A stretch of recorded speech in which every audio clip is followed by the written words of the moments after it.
Everything in the universe is spinning. Right now, as you read this, Earth completes a rotation every 24 hours while hurtling around the Sun at 67,000 miles per hour. The Sun itself spins as it orbits the center of our galaxy. Even the atoms in your body contain electrons that possess a property called spin. But here's what's truly strange. This isn't coincidental.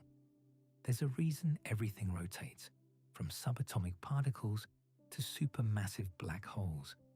And the answer involves one of physics' most beautiful principles. A principle that Richard Feynman spent years exploring after watching someone toss a plate in a cafeteria. The story begins in 1946 at Cornell University. Feynman, already recognized for his wartime work on the Manhattan Project, was struggling. He'd lost his passion for physics. The war had drained him. Then, one afternoon in the cafeteria, he watched a student throw a dinner plate into the air. The plate wobbled as it spun, and Feynman noticed something odd about how the Cornell medallion on the plate rotated compared to the wobble. The ratio seemed off, 2-1 maybe. Most people would have forgotten about it by dinner. Feynman couldn't let it go.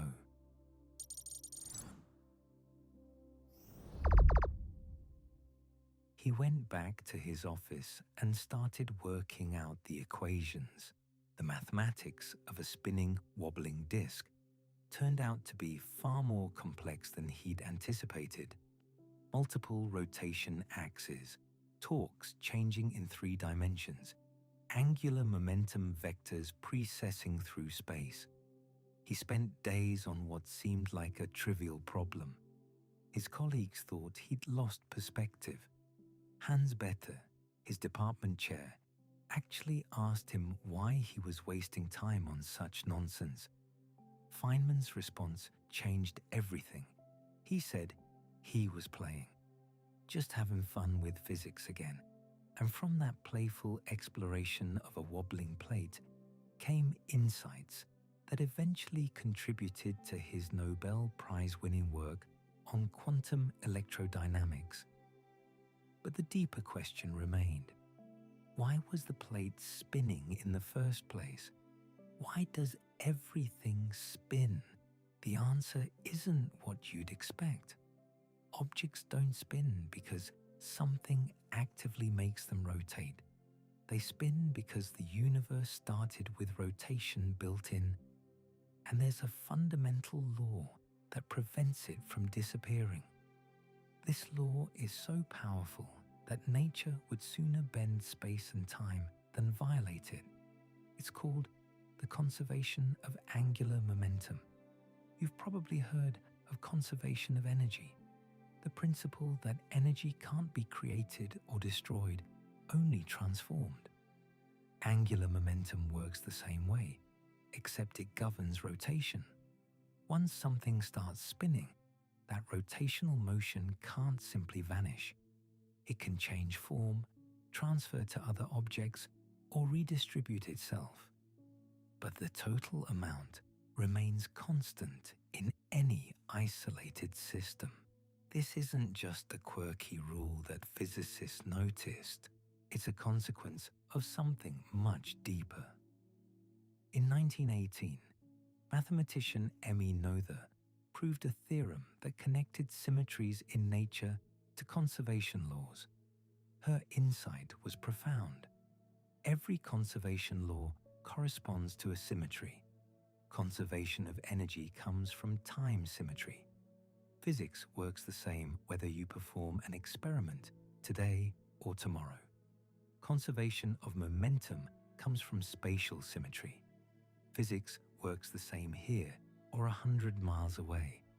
And conservation of angular momentum, that comes from rotational symmetry.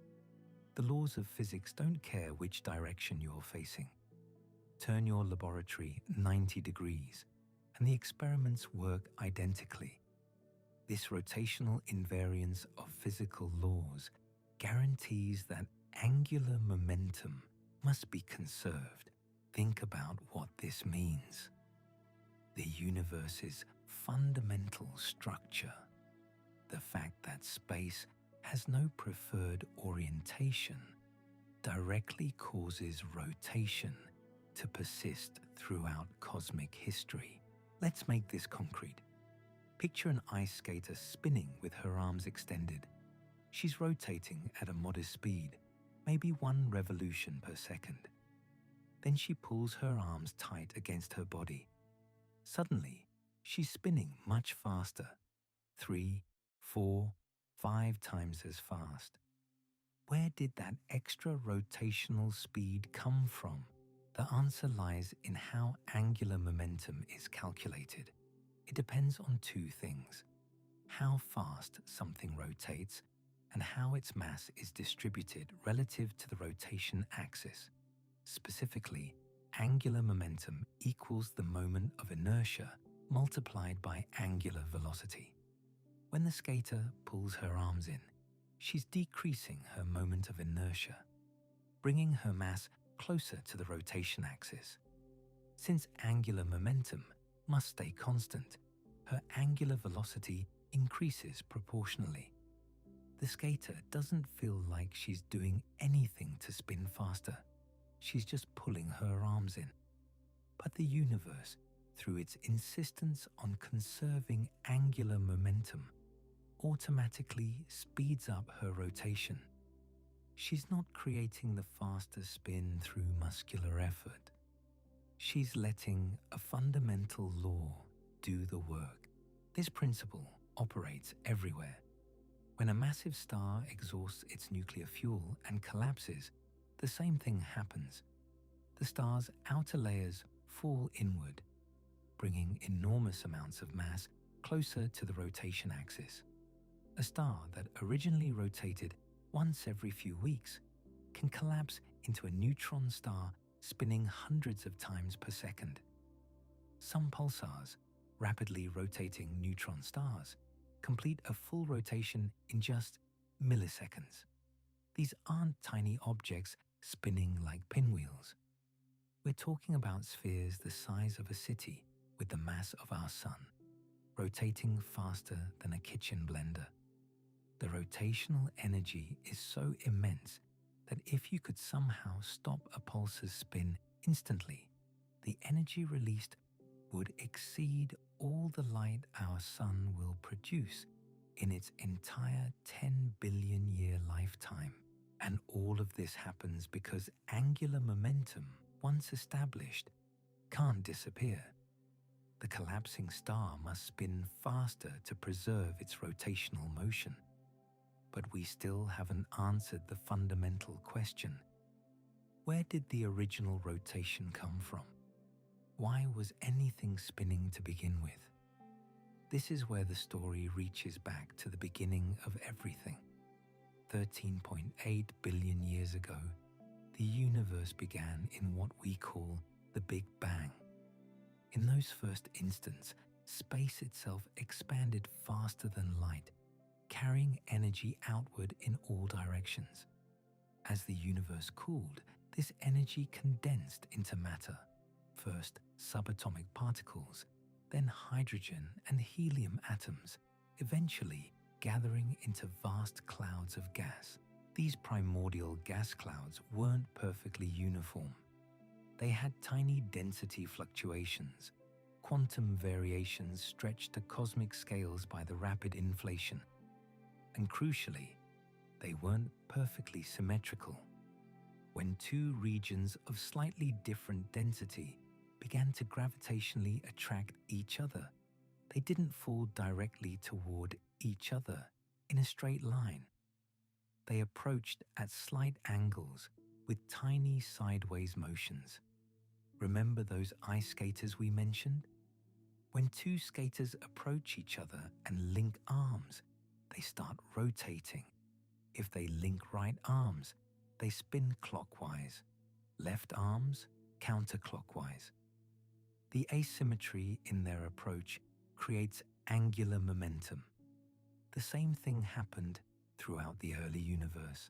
Countless regions of gas, each with its own slight sideways motion, began collapsing under gravity. As they fell together, their small asymmetries transformed into rotation. And once that rotation existed, conservation of angular momentum ensured it would persist. This is the cosmic origin of spin. The universe didn't start rotating. It started with tiny irregularities that generated rotation as structures formed. Think of it like this. Drop a perfectly spherical droplet of water from directly above a bowl. If everything is exactly symmetrical, the droplet might land without any rotation. But in reality, perfect symmetry never exists. The slightest air current, the tiniest vibration, the most minute asymmetry in the droplet's shape, any of these creates a small sideways motion. When the droplet lands, that sideways motion becomes spin. Now multiply this process by billions and billions of collapsing gas clouds throughout the universe, each generating its own angular momentum from tiny asymmetries. The result is a cosmos filled with rotation at every scale. But here's where it gets more interesting. These large rotating clouds didn't stay intact. They broke apart under their own gravity, fragmenting into smaller clouds, and each smaller cloud inherited a portion of the original angular momentum. Those clouds fragmented further, creating even smaller rotating regions. This hierarchical breakup continued down through the scales, from vast clusters of galaxies to individual galaxies, from galaxies to stellar nurseries, from stellar nurseries to individual solar systems, from solar systems to planets and moons. At each stage, angular momentum was conserved and divided among the fragments. It's like a turbulent river breaking into smaller eddies and vortices, each spinning with its own characteristic motion, all ultimately deriving from the larger flow. This cascade explains why rotation appears everywhere we look. Our solar system formed from a rotating cloud of gas and dust 4.6 billion years ago. As this cloud collapsed under gravity, conservation of angular momentum forced it to spin faster, but it couldn't collapse uniformly in all directions. The rotation prevented that. Instead, the cloud flattened into a disk. Material could easily fall inward along the rotation axis, perpendicular to the disk, but the rotational motion resisted collapse within the disk's plane. The result was a thin, rapidly spinning disk with the forming sun at the center. This disk structure wasn't arbitrary. It was inevitable given the rotation and the laws of physics, and it explains one of the most striking patterns in our solar system. All the planets orbit in nearly the same plane, and they all orbit in the same direction. They formed from that rotating disk, so they inherited its motion. The same process created Jupiter's moons, Saturn's rings, and the countless planetary systems we've discovered around other stars. Wherever we look, we see disks around young stars, protoplanetary disks, still in the process of forming planets. Each one is a testament to angular momentum conservation at work. But Feynman's insights went deeper than just explaining cosmic structures. He discovered that angular momentum appears in places you'd never expect, even in empty space. In the 1960s, Feynman was teaching about electromagnetic fields when a student asked about a paradox. Imagine a solenoid, a coil of wire with electric charge distributed around it. The solenoid creates a magnetic field. Now imagine a disk sitting below the solenoid with charges on its surface. The magnetic field and the electric charges create forces, but in this particular configuration, the forces seem to suggest that angular momentum should appear out of nowhere when you turn on the current. This violated conservation of angular momentum. Something was wrong. Feynman worked through the problem carefully and discovered something remarkable. The angular momentum wasn't appearing from nothing. It was already there, stored in the electromagnetic field itself. When you create certain configurations of electric and magnetic fields, angular momentum becomes stored in the field, even though nothing physical is rotating. When you turn off the current, that stored angular momentum has to go somewhere. It gets transferred to the disk, which starts rotating. The angular momentum that seemed to appear from nowhere was actually hidden in the field all along. This discovery revealed that angular momentum is even more fundamental than anyone had realized. It's not just a property of spinning objects. It's a property of space itself when fields permeate it. The electromagnetic field can carry angular momentum just as surely as a spinning wheel can. Feynman described this as a mystic circulating flow of energy that seemed ridiculous at first, but turned out to be absolutely necessary. Without it, the universe would violate its own conservation laws. This brings us to quantum mechanics, where things get truly strange. At the atomic scale, particles have a property called spin. Despite the name, quantum spin isn't really about particles rotating like little tops. It's an intrinsic property.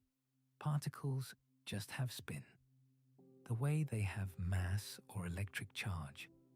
An electron has spin whether it's moving or stationary, whether it's bound in an atom or flying through space.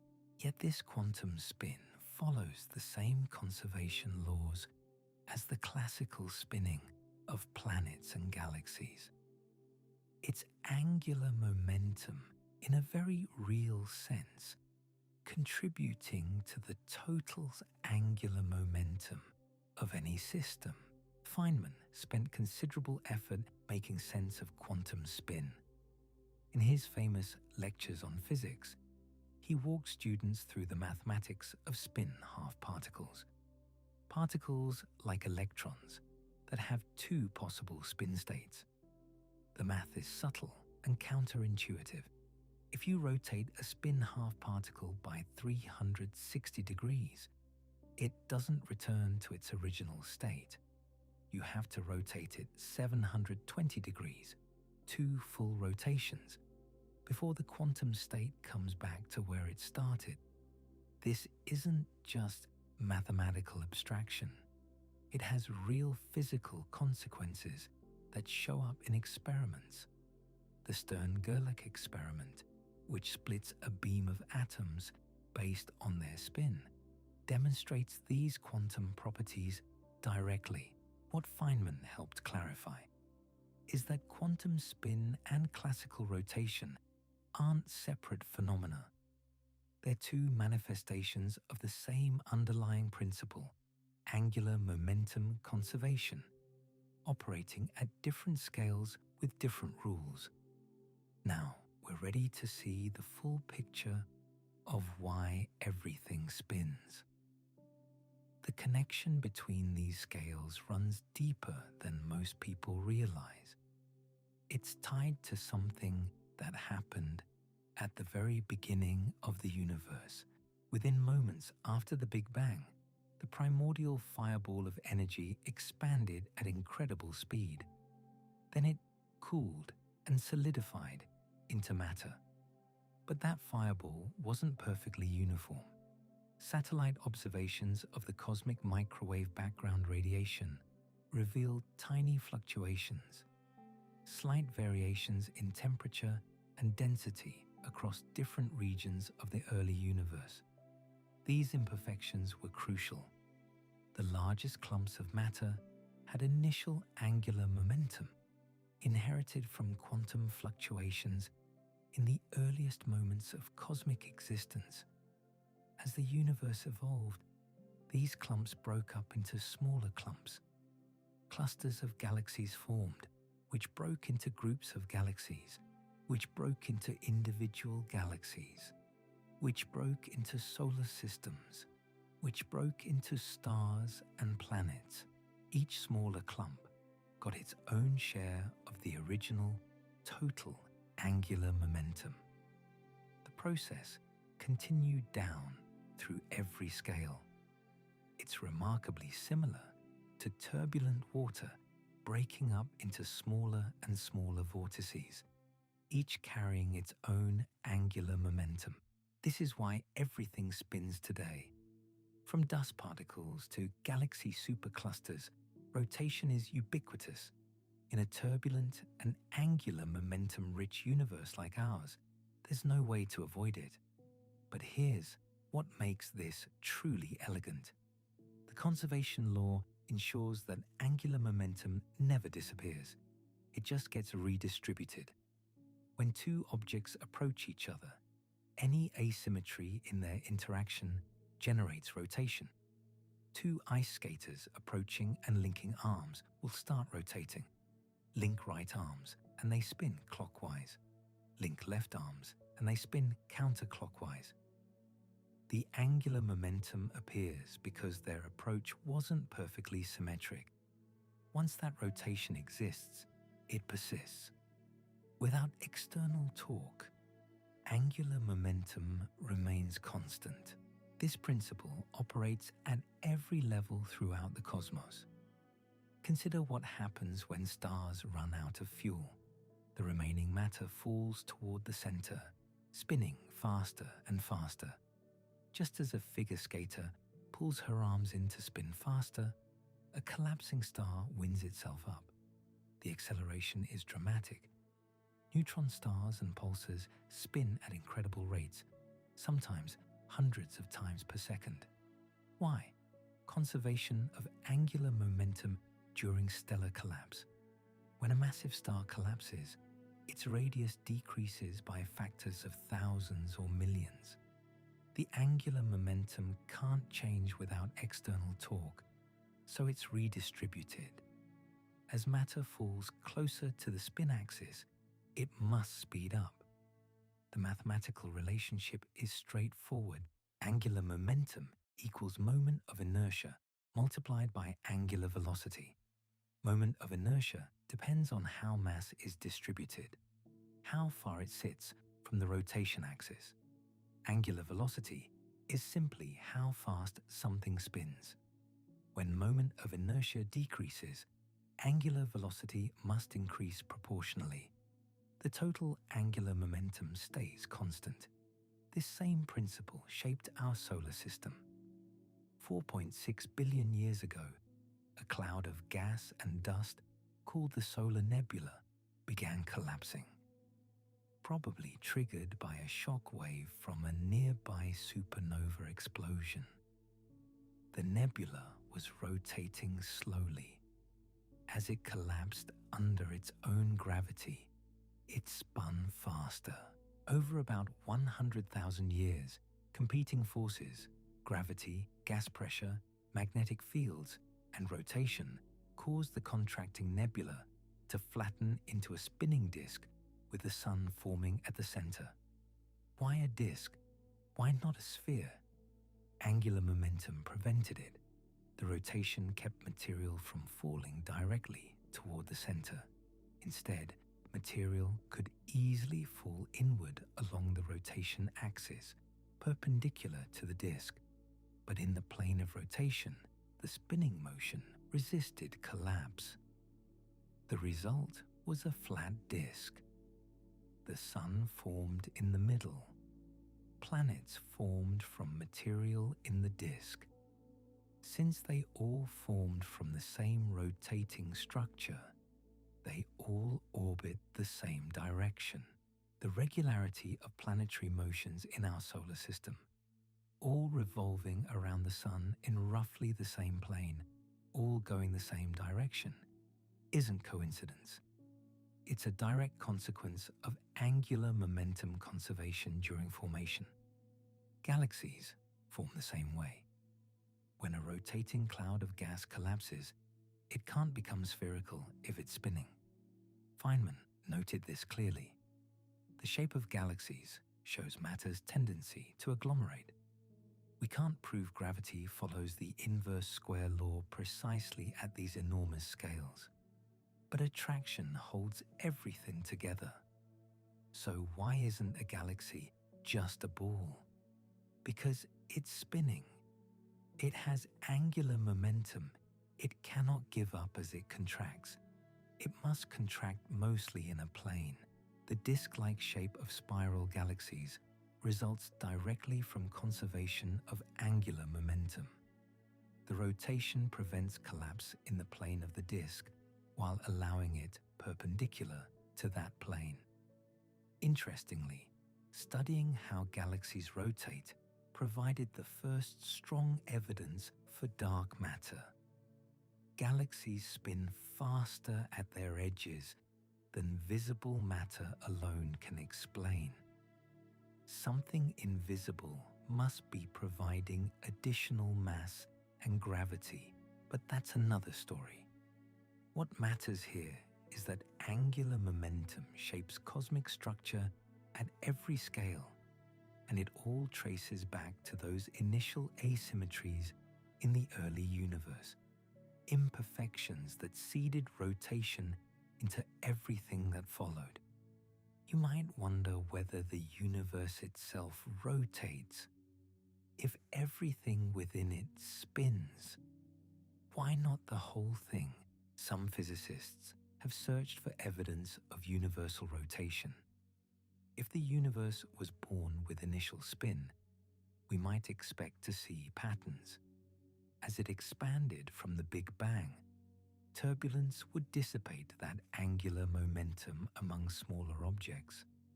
We wouldn't expect the universe as a whole to be rotating now, but smaller structures might remember the primordial angular momentum and show preference for rotating about the original spin axis. There's intriguing evidence.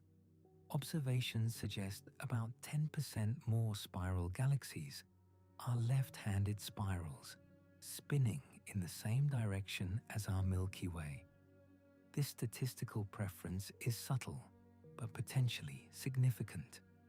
It hints that the universe might have started with some initial angular momentum passed down through generations of cosmic structures. However, measurements of the cosmic microwave background show no evidence the universe is rotating. The likelihood that the universe is isotropic, looks the same in every direction, is 120,000 to 1. Another study found 95% confidence. The universe is homogeneous on large scales. Current consensus is that the universe as a whole doesn't rotate, though individual structures within it certainly do. Galaxies, planets, stars, and black holes all spin, but the universe itself appears not to. The distinction matters. Local rotation everywhere doesn't necessarily mean global rotation of the whole. From the moment of the Big Bang, everything kept moving. The initial expansion set everything in motion. But expansion and rotation are different phenomena. Both trace to initial conditions, but they operate differently. On smaller scales, rotation dominates. That spinning effect is endemic throughout the cosmos, and it's all governed by the same conservation law that explains why an ice skater spins faster when pulling in her arms. The ice skater demonstration appears in virtually every physics textbook because it so vividly illustrates the principle. A skater spinning with arms extended has high moment of inertia. When she pulls her arms in, her moment of inertia decreases. Since no external torque acts on her, angular momentum must stay constant, so her rotation speed increases dramatically. She does work pulling her arms inward. That work converts to increased rotational kinetic energy. The angular momentum remains unchanged, but it's now concentrated in a smaller radius, resulting in faster spin. The same mathematics applies to collapsing stars, forming solar systems, and every other rotating system in the universe. When mass moves closer to the rotation axis, spin rate increases. When mass moves farther out, spin rate decreases. Total angular momentum stays constant unless external torque intervenes. This brings us to torque itself. Torque is the rate of change of angular momentum. Just as force is the rate of change of linear momentum, torque is the rotational equivalent. The relationship provides the mathematical foundation for analyzing all rotational motion. Feynman emphasized understanding this parallel between linear and rotational mechanics. Force causes changes in linear momentum. Torque causes changes in angular momentum. When no external force acts, linear momentum is conserved. When no external torque acts, angular momentum is conserved. The net external torque on any system equals the total torque on that system. This seems obvious when stated plainly, but it has profound implications. It means you can analyze complex rotational systems by carefully accounting for all torques. One of the most counterintuitive consequences involves gyroscopes. A spinning gyroscope exhibits precession. When you try to tilt it, it responds by rotating about a different axis. The behavior seems almost magical. Feynman walked through the physics carefully. The angular momentum vector points along the spin axis. When you apply torque to tilt the gyroscope, that torque is perpendicular to the angular momentum. The rate of change of angular momentum equals the torque. So the angular momentum vector changes direction, but not magnitude. The result is precession, rotation about a vertical axis.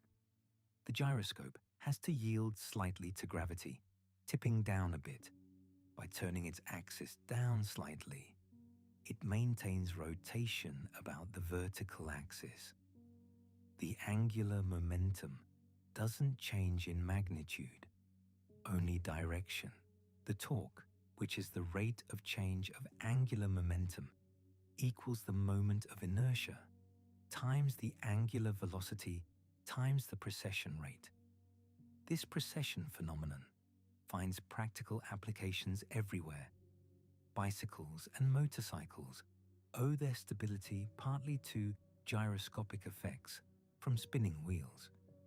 A spinning wheel resists changes to its orientation, providing stabilizing forces.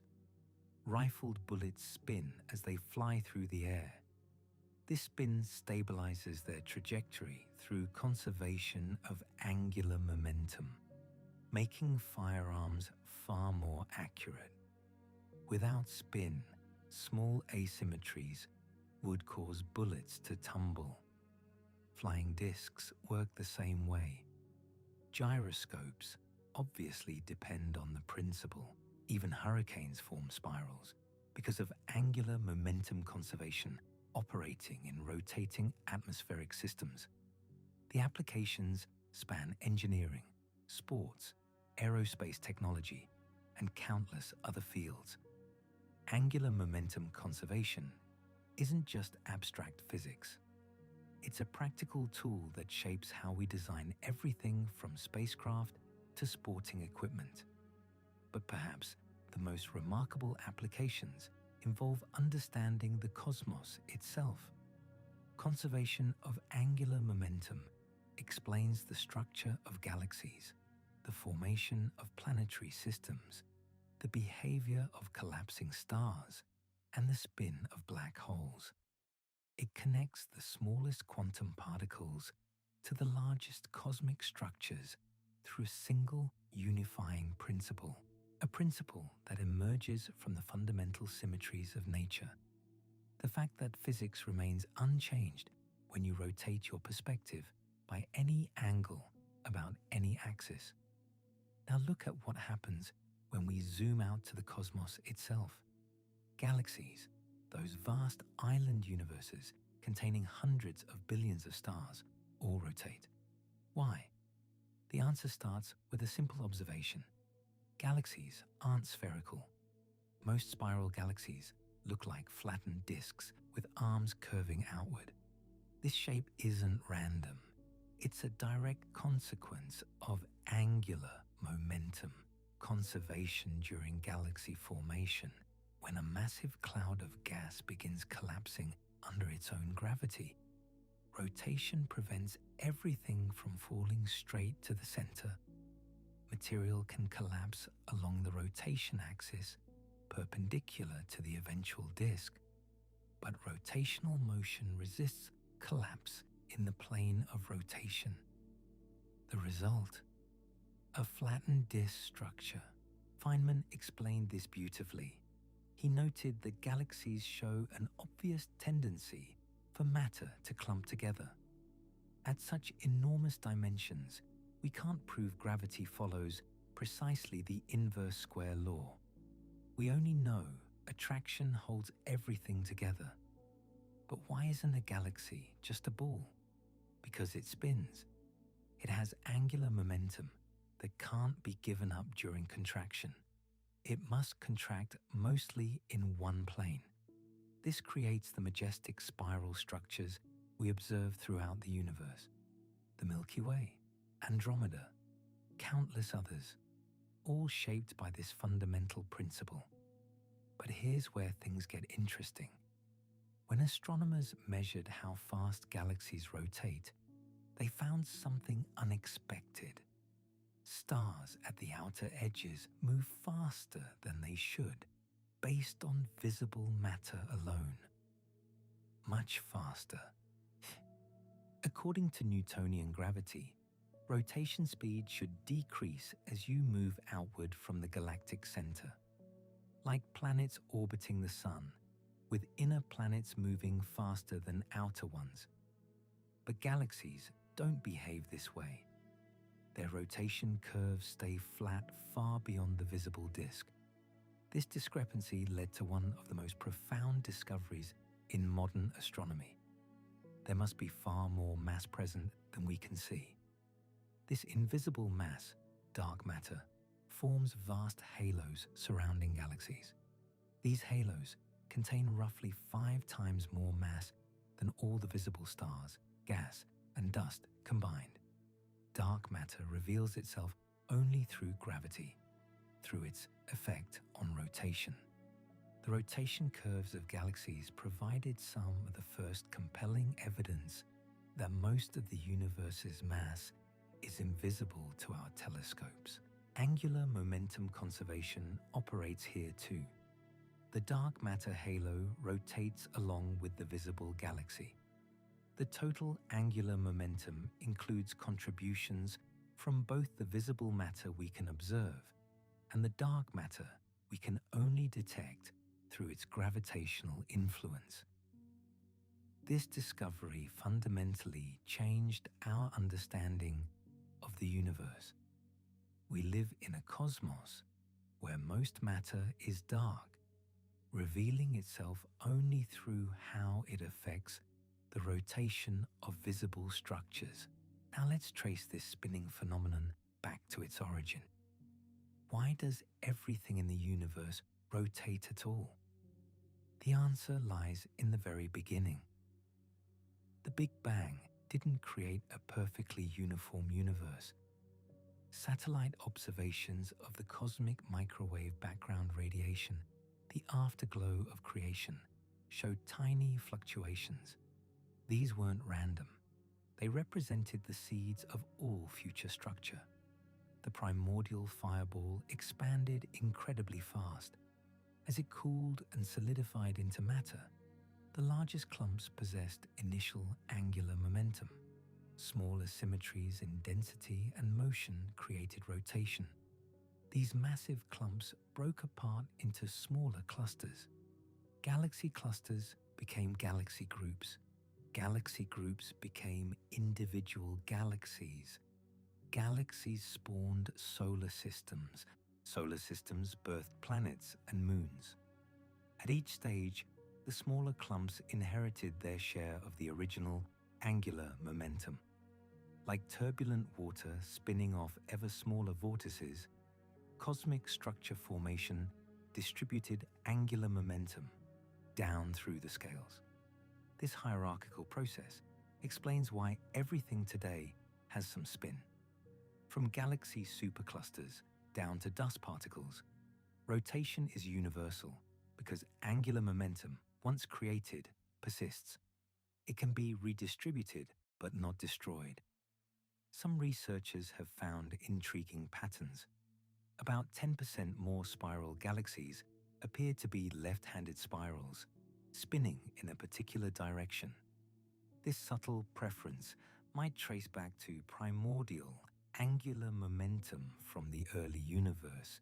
If the universe started with initial spin, that memory could persist in the preferred rotation axes of galaxies billions of years later. However, measurements of the cosmic microwave background show no evidence the universe as a whole rotates. The likelihood that the universe is isotropic, the same in all directions, is 120,000 to 1. Other studies found a 95% chance the universe is homogeneous on large scales, so individual structures rotate, but the universe itself appears not to. This distinction matters. Local rotation and global rotation are separate phenomena.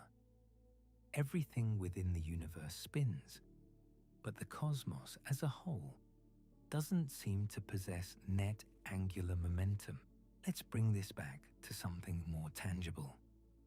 Our solar system.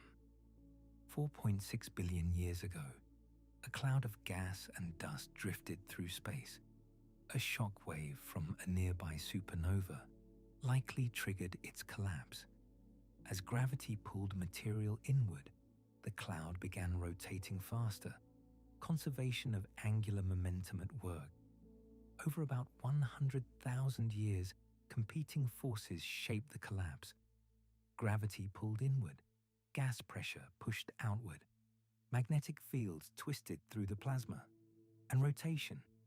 Rotation prevented direct collapse to the center. The cloud flattened into a spinning disk with a diameter of roughly 200 astronomical units. At the center, a hot, dense protostar formed, our Sun. In the disk, material collided, stuck together, gradually building larger bodies. Planets formed from this rotating disk of matter.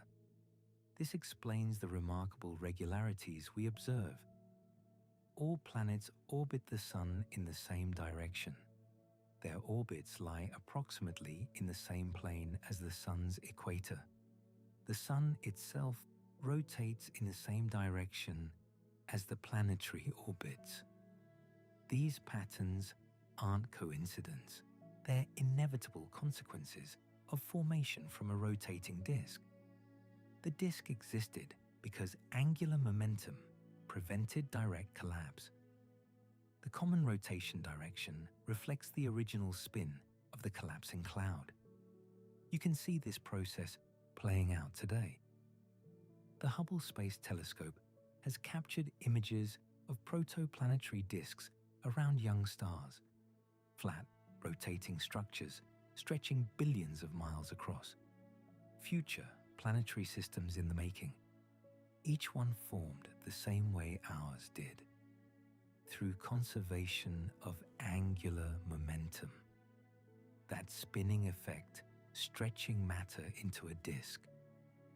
Now consider what happens when stars die, particularly massive stars. When a star exhausts its nuclear fuel, gravity takes over.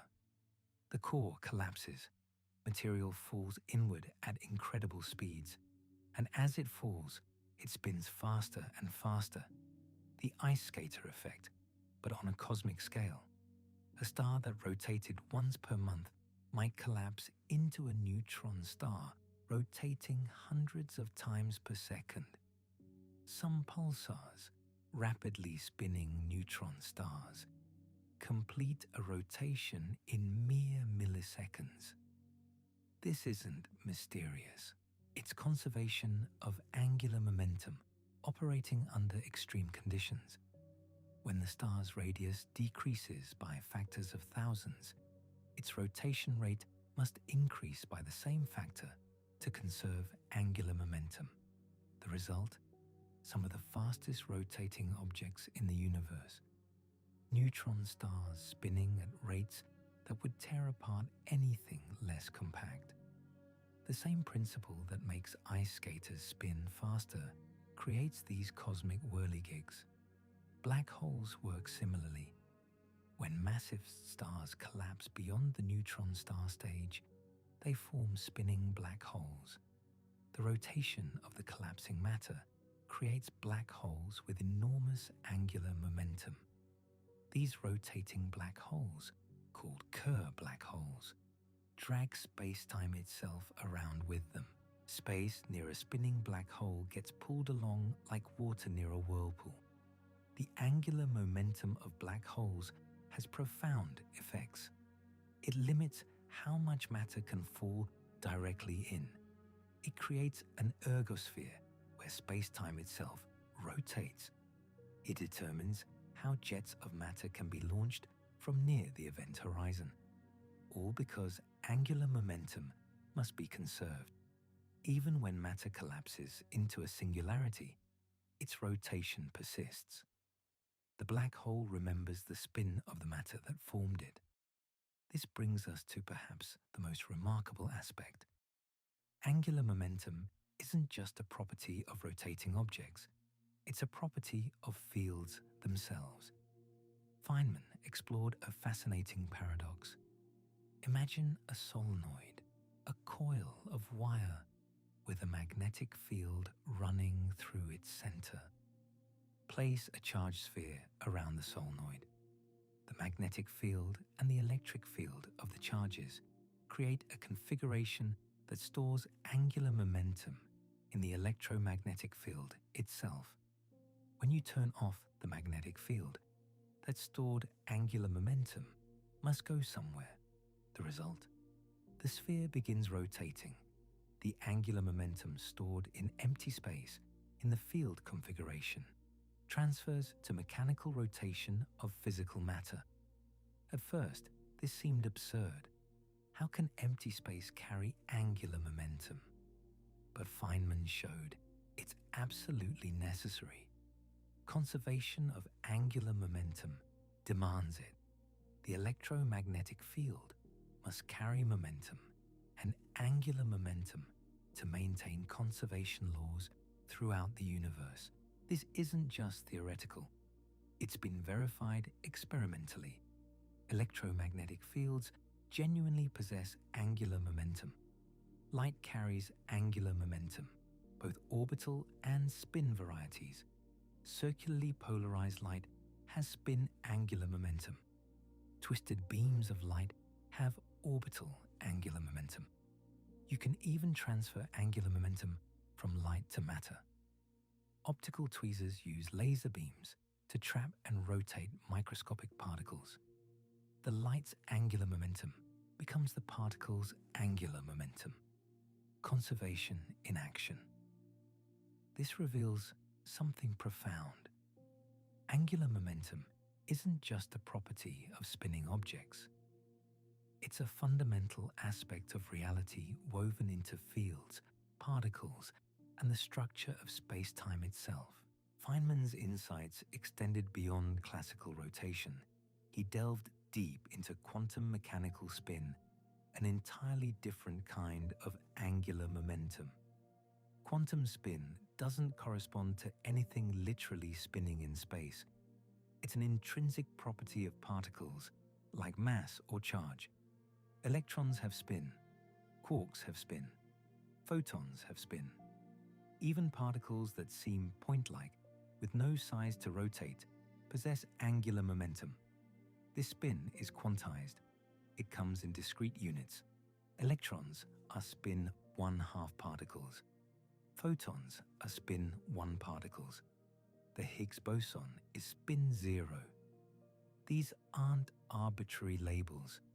They determine how particles behave under rotation, how they interact, what quantum states they can occupy. Feynman showed that spin 1/2 particles require a 720-degree rotation to return to their original quantum state. A full 360-degree rotation changes the quantum wave function by a minus sign. Only after 2 complete rotations does everything return to its starting configuration. This seems bizarre. How can a particle remember it's been rotated once versus twice? Yet experiments confirm this property. The Stern-Gerlach apparatus splits beams of particles based on their spin orientation, providing direct experimental verification. Quantum spin obeys the same conservation laws as classical angular momentum. The total spin in an isolated system remains constant. When particles interact, their spins must add up correctly before and after the interaction. This connects the quantum world to the classical. The same fundamental principle, conservation of angular momentum, operates at every scale. From quantum particles to rotating galaxies, nature preserves this quantity with absolute fidelity. Understanding spin at the quantum level leads us into territory that would have seemed like pure fantasy just a century ago. Yet experiments confirm every strange prediction. Neutron interferometry splits neutron beams, rotates one path relative to another, then recombines them. The interference patterns reveal that rotating a neutron 360 degrees changes its quantum state in a detectable way. Only after 720 degrees does everything return to normal. This isn't measurement error, it's fundamental reality. Particles genuinely require 2 complete rotations to return to their starting quantum configuration. The mathematics demands it. Nature obeys. Feynman developed powerful techniques for calculating these rotation effects. His approach used complex probability amplitudes that transform in specific ways under rotation. The beauty lies in how these mathematical transformations mirror the physical behavior of spinning particles. For spin 1/2 particles, a 360-degree rotation multiplies the wave function by -1. Sounds abstract, but it has real consequences. When you combine 2 electrons, their total wave function must be antisymmetric. This requirement, stemming from their spin-half nature, explains why electrons can't occupy the same quantum state. The Pauli exclusion principle emerges directly from spin properties. Without this quantum rule, matter would collapse. Electrons could all drop into the lowest energy level. There would be no chemistry, no complex atoms, no periodic table. The universe would be unrecognizable. Quantum spin connects to everything. Magnetism arises from spin alignment. Electron spin creates magnetic moments that either align with external fields or oppose them. Materials become magnetic when enough spins point the same direction. Nuclear magnetic resonance exploits spin properties. Atomic nuclei have spin. Place them in a magnetic field, hits them with radio waves at just the right frequency, and they flip their spin orientation. Different atoms flip at different frequencies. This allows chemists to identify molecular structures and doctors to image internal organs. The technology behind MRI machines traces directly back to understanding quantum spin. Feynman's frameworks for calculating spin dynamics helped make this medical revolution possible. But here's where rotation takes us beyond everyday intuition. Consider gyroscopes, those seemingly magical devices that maintain their orientation despite being pushed and prodded. A spinning gyroscope resists changes to its axis. Push down on one side, and instead of tilting that direction, it rotates perpendicular to your push. This precession confounds first-time observers. It seems to defy common sense. Feynman loved demonstrating gyroscopes. He'd sit in a rotating chair holding a spinning bicycle wheel. When he flipped the wheel's axis, the chair would rotate him in the opposite direction.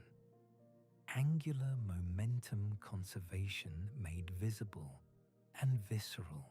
The mathematics reveals why. Angular momentum is a vector. It has both magnitude and direction.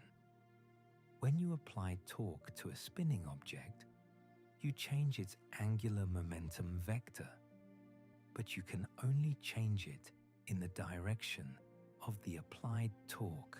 Push down on a gyroscope's axis. That creates a torque perpendicular to the axis. The angular momentum vector can only change perpendicular to itself. Result: precession around the vertical. This same principle stabilizes satellites. Spin a satellite and it maintains its orientation. No fuel needed. Angular momentum provides free attitude control. Bicycles use this too. A moving bike is far more stable than a stationary one. The spinning wheels create angular momentum that resists tipping. You can demonstrate this yourself. Spin a bike wheel while holding its axle, then try tilting it. You'll feel the gyroscopic resistance. Rifled bullets exploit rotational stability. The spin imparted by barrel rifling keeps bullets pointed forward, dramatically improving accuracy. Artillery shells, footballs, frisbees all rely on angular momentum to maintain stable flight. Even Earth acts as a giant gyroscope. Our planet's rotation creates angular momentum pointing through the poles. This rotational stability helps maintain our axial tilt, which in turn creates seasons. Without rotational stability, Earth's axis might wobble chaotically, making complex life difficult or impossible. That brings us back to cosmic scales. Why do galaxies have their distinctive shapes? Why are spiral galaxies flat disks rather than spheres? Feynman addressed this directly. Galaxies start as irregular clouds of gas. Gravity pulls everything together. But if the cloud has any rotation at all, and turbulence guarantees it will, angular momentum must be conserved. As the cloud contracts, it spins faster. Material can easily fall inward along the rotation axis, but the rotational motion prevents collapse in the plane perpendicular to that axis. The result? A flat, rapidly rotating disk. This explains why spiral galaxies look like cosmic pinwheels. They're not designed that way. They evolved that way through the inexorable logic of angular momentum conservation. The same principle shaped our solar system. 4.5 billion years ago, a cloud of gas and dust began collapsing. Any initial rotation, perhaps from a nearby supernova's shockwave or simply random turbulence, was amplified as the cloud contracted. Within 100,000 years, a flat rotating disk formed with the proto-sun at its center. The planets coalesced from material in this disk. That's why all planets orbit in roughly the same plane and in the same direction. They inherited their motion from the original rotating cloud. Even the sun's rotation traces back to that primordial spin. The sun rotates once every 25 days at its equator. This rotation isn't random. It's the remnant of angular momentum from the collapsing solar nebula. Jupiter and Saturn contain most of the solar system's angular momentum. They're far from the sun and massive, giving them enormous rotational influence. In fact, if you calculated the angular momentum of the entire solar system, the planets dominate despite their relatively small mass. Distance from the rotation axis matters enormously in the angular momentum equation. Now zoom out to galaxy clusters. Do they rotate? Some do. The Virgo cluster shows evidence of overall rotation. Not uniform like a solid object, but statistical. Galaxies within the cluster preferentially orbit in certain directions. Trace this rotation back through time, and you reach the early universe. Did the universe itself start with initial rotation? This question has profound implications. If the universe began spinning, we'd expect to see patterns in galaxy spins across the cosmos. Surprisingly, astronomers have found tentative evidence for exactly this. About 10% more spiral galaxies appear to be left-handed than right-handed when viewed from Earth. This asymmetry is subtle. It could be statistical noise, but if real, it suggests the universe might have had initial angular momentum that cascaded down through successive generations of structure formation. The cosmic microwave background, that ancient light from 380,000 years after the Big Bang, shows no strong evidence of universal rotation. The likelihood that the universe is isotropic, looking the same in all directions, is overwhelmingly high. Multiple studies confirm the universe is homogeneous on large scales, yet individual structures within the universe clearly rotate. This apparent contradiction resolves when you consider how angular momentum distributes. The early universe's tiny fluctuations carried angular momentum. As these fluctuations collapsed into structures, that angular momentum concentrated into galaxies, stars, and planets. Think of it like cream swirling in coffee. The coffee as a whole isn't rotating, but individual eddies and vortices spin throughout the cup. The universe works similarly. No net rotation, but abundant local spinning. This hierarchical distribution explains why everything spins. From the moment of the Big Bang, quantum fluctuations created tiny asymmetries. These asymmetries carried angular momentum. As structures formed, they inherited and amplified this rotation. Consider a massive star reaching the end of its life. Its core collapses catastrophically. In seconds, material falls inward at a quarter the speed of light. The star's radius shrinks by factors of thousands. What happens to its rotation? The ice skater effect, amplified to cosmic extremes. The collapsing core spins faster and faster, conserving its angular momentum, even as its size plummets. The result? Neutron stars spinning hundreds of times per second.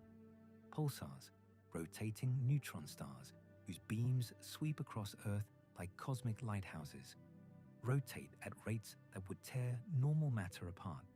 Some complete a rotation in milliseconds.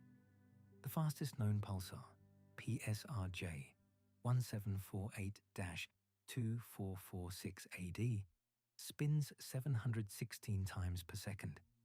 Its equator moves at roughly a quarter the speed of light. Any faster and centrifugal forces would overcome gravity, ripping the star apart. This represents the ultimate limit of rotation for a physical object. Push beyond this, and you don't get a faster spinning star. You get a black hole. Black holes also rotate. The collapsing matter's angular momentum doesn't disappear when a black hole forms. Instead, it becomes encoded in the spacetime geometry around the event horizon. Rotating black holes drag spacetime itself. This frame-dragging effect means nothing near a spinning black hole can remain stationary. Even light gets pulled along with the rotation. The mathematics describing rotating black holes, the Kerr metric, reveals that rotation fundamentally changes a black hole's properties. Rotating black holes have two event horizons and a region called the ergosphere, where extracting energy becomes theoretically possible. Detecting black hole spin challenges astronomers. You can't see the hole itself, but matter falling into a rotating black hole emits X-rays in characteristic patterns. By analyzing these emissions, scientists infer the black hole's rotation rate. Results show many black holes spin near their maximum possible rate. They're rotating as fast as physics allows, their event horizons moving at nearly light speed. This brings us back to Feynman's insight about that wobbling plate. His observation at Cornell seemed trivial, just a dinner plate spinning through the air. But analyzing its motion required understanding how different rotational axes interact, how torque changes angular momentum vectors, how objects nutate and precess. These same principles apply to neutron stars, to black hole accretion disks, to the precession of planetary orbits. The wobbling plate contained the seeds of profound physics. Feynman's genius was recognizing that everyday phenomena embody deep principles. A child's spinning top demonstrates the same angular momentum conservation that governs colliding galaxies. The challenge isn't discovering new laws for each scale. It's recognizing that the same laws operate everywhere. This universality extends to quantum mechanics. Quantum spin seems alien compared to spinning tops or rotating wheels. Yet the mathematics is analogous. The conservation laws identical. Quantum spin and classical rotation are different manifestations of the same fundamental principle. Nature conserves angular momentum at every level, not approximately, not usually, always. From subatomic particles to superclusters of galaxies, this conservation law holds with absolute precision. Why? Noether's theorem provides the answer. Every conservation law corresponds to a symmetry. Energy conservation arises from time symmetry. Physics doesn't change whether you do an experiment today or tomorrow. Momentum conservation comes from space symmetry. Physics is the same here or there. Angular momentum conservation stems from rotational symmetry. Physics doesn't depend on which direction you call up. Rotate your laboratory and the laws of physics remain unchanged. This symmetry guarantees angular momentum conservation. The connection runs deeper. Symmetries aren't just convenient mathematical properties, they're fundamental to reality's structure. The universe could have been built differently, with different symmetries and different conservation laws, but it wasn't. Our universe has rotational symmetry, and that symmetry ensures everything spins and keeps spinning from the quantum foam to the cosmic web. This mathematical elegance hides something stranger.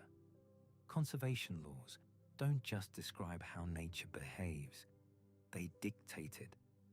The universe cannot violate these principles, not because it tries and fails, but because the violations are logically impossible given the symmetries built into spacetime's fabric.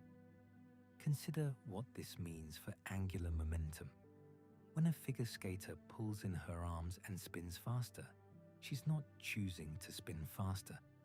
The universe is computing the consequences of her reduced moment of inertia, automatically adjusting her rotation rate to preserve the total angular momentum.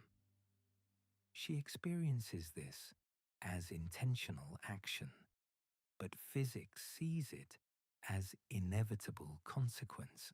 The calculation happens instantaneously. The skater's body compresses inward, and before any conscious thought occurs, her rotation accelerates. No delay, no gradual adjustment. The conservation law enforces itself at every instant, maintaining perfect mathematical balance. This raises an unsettling question. If conservation laws operate automatically, what role does causation play? We think the skater pulling her arms in causes her to spin faster. But from the universe's perspective, there's just a continuous flow of angular momentum being redistributed according to geometric constraints. The cause and effect we perceive might be human interpretation imposed on mathematical necessity. Feynman grappled with this tension throughout his career. His path-integral formulation of quantum mechanics eliminated traditional notions of particles following definite trajectories. Instead, particles explore all possible paths simultaneously, with the actual behavior emerging from interference patterns. Angular momentum conservation holds in this framework, but not because particles obey it moment by moment. The conservation emerges from the sum over all paths. This connects to his electromagnetic field insight. Angular momentum exists in fields, not just matter. Place a solenoid vertically with electric charge distributed around it. Before activating the solenoid, the system has zero angular momentum. Turn on the current, creating a magnetic field. Suddenly, the field configuration carries angular momentum. Where did it come from? The answer reveals something profound about electromagnetic fields. As the magnetic field builds, changing magnetic flux induces electric fields circling the solenoid. These electric fields interact with the charges, exerting torques that cause the charge distribution to rotate. The field gains angular momentum in one direction, while the matter gains it in the opposite direction. Total angular momentum remains zero. Now reverse the process. Turn off the magnetic field. The collapsing field induces electric fields in the opposite direction, torquing the matter oppositely. The charges rotate back, returning their angular momentum to the field, which then vanishes along with the magnetic field itself. The angular momentum flows from matter to field and back to matter, conserved throughout the entire process. This seems like arcane theoretical physics, but it demonstrates something fundamental. Angular momentum isn't just a property of spinning objects. It's a property of space itself, encoded in field configurations that permeate the vacuum. Empty space can carry angular momentum through electromagnetic field arrangements. The conservation law encompasses everything: matter, radiation, and the fields themselves. The implications extend beyond electromagnetism. Gravitational fields also carry angular momentum. Einstein's general relativity describes gravity as curved spacetime, and rotating mass creates special spacetime geometries that drag nearby objects into rotation. This frame-dragging effect means spacetime itself rotates near spinning bodies. The most extreme example: rotating black holes. The Kerr solution to Einstein's equations describes a black hole with angular momentum. Unlike non-rotating black holes, which have spherical event horizons, rotating black holes distort spacetime so severely that the event horizon becomes oblate, squashed along the rotation axis. More bizarrely, rotating black holes possess an ergosphere, a region outside the event horizon where spacetime rotation becomes so extreme that nothing can remain stationary. Drop an object into the ergosphere, and it must rotate with the black hole, dragged along by spacetime itself. The object hasn't crossed the event horizon yet. It could still escape, but it cannot avoid rotating. This creates a mechanism for extracting energy from rotating black holes. Drop an object into the ergosphere. Let it split into two pieces, with one piece falling into the black hole and the other escaping. Through careful arrangement, the escaping piece can carry away more energy than the original object possessed. The extra energy comes from the black hole's rotation. Its angular momentum decreases as energy is extracted. This Penrose process demonstrates that black hole spin represents extractable energy storage. Rotating black holes aren't just cosmic curiosities. They're potential power sources for sufficiently advanced civilizations. The angular momentum carried by the black hole's spacetime geometry becomes accessible through this mechanism. But there's a limit. Extract too much energy, and the black hole's rotation slows. Eventually, you could reduce it to a non-rotating black hole, having converted all its rotational energy into useful work. The angular momentum doesn't vanish. It transfers to the escaping matter. Conservation holds even for black holes. These exotic examples might seem far removed from everyday experience, yet they illustrate how deeply angular momentum conservation is woven into physics. From quantum fields to black hole ergospheres, the principle operates without exception. Return to Feynman's spinning plate. His cafeteria observation led him to analyze how different rotation rates relate when an object wobbles. The plate spins around its axis while that axis itself rotates, a motion called precession. These two rotations interact through the plate's geometry and the torques acting on it. Feynman discovered that for a thin plate, the wobble rate equals exactly twice the spin rate.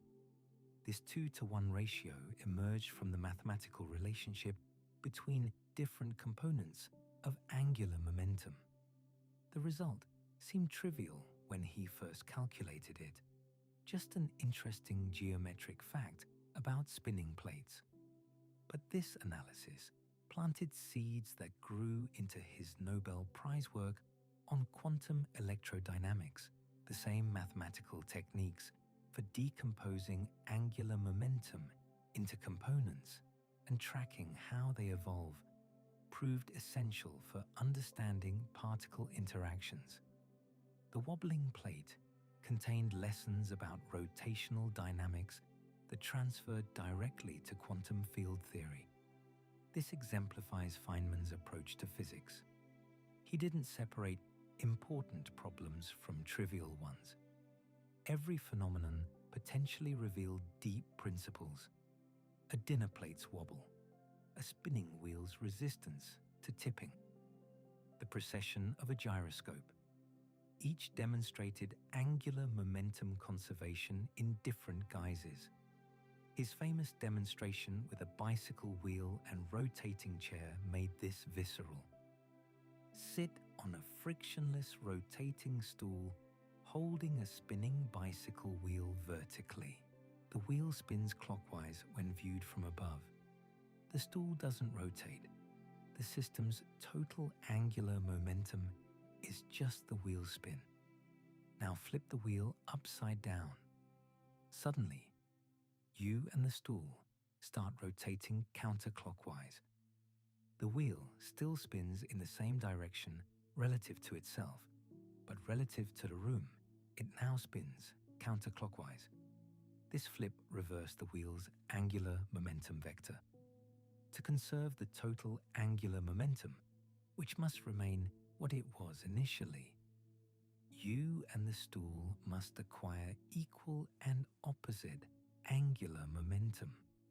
You rotate counterclockwise to balance the wheel's clockwise spin. Stop the wheel's rotation entirely. You and the stool stop rotating too. The angular momentum you gained came from the wheel. When the wheel stops, that angular momentum returns to it, stopping your rotation as well. Throughout the entire sequence, the total angular momentum never changes. It redistributes between you and the wheel, but the sum remains constant. This demonstration makes conservation of angular momentum tangible. Students watching don't just learn an abstract principle. They see the universe enforcing conservation in real time, with human motion responding to changes in a spinning wheel's orientation. The wheel's angular momentum vectors and the person's rotation couple through conservation laws, creating observable effects. These demonstrations reveal something deeper than the specific physics involved. They show that conservation laws have consequences you can feel.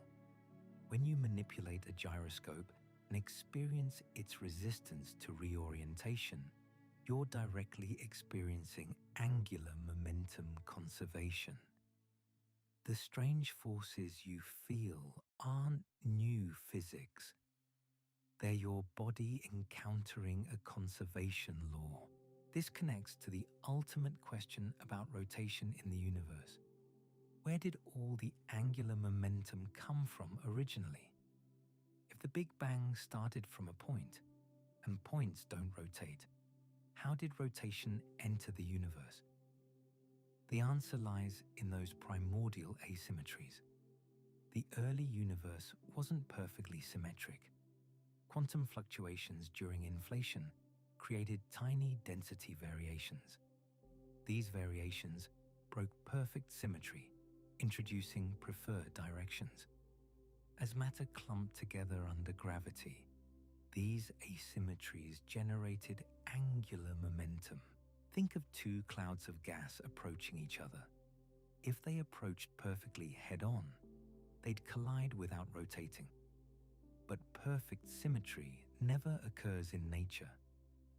The slightest offset in their trajectories, a deviation of a single kilometer across light years of space, creates angular momentum when they collide.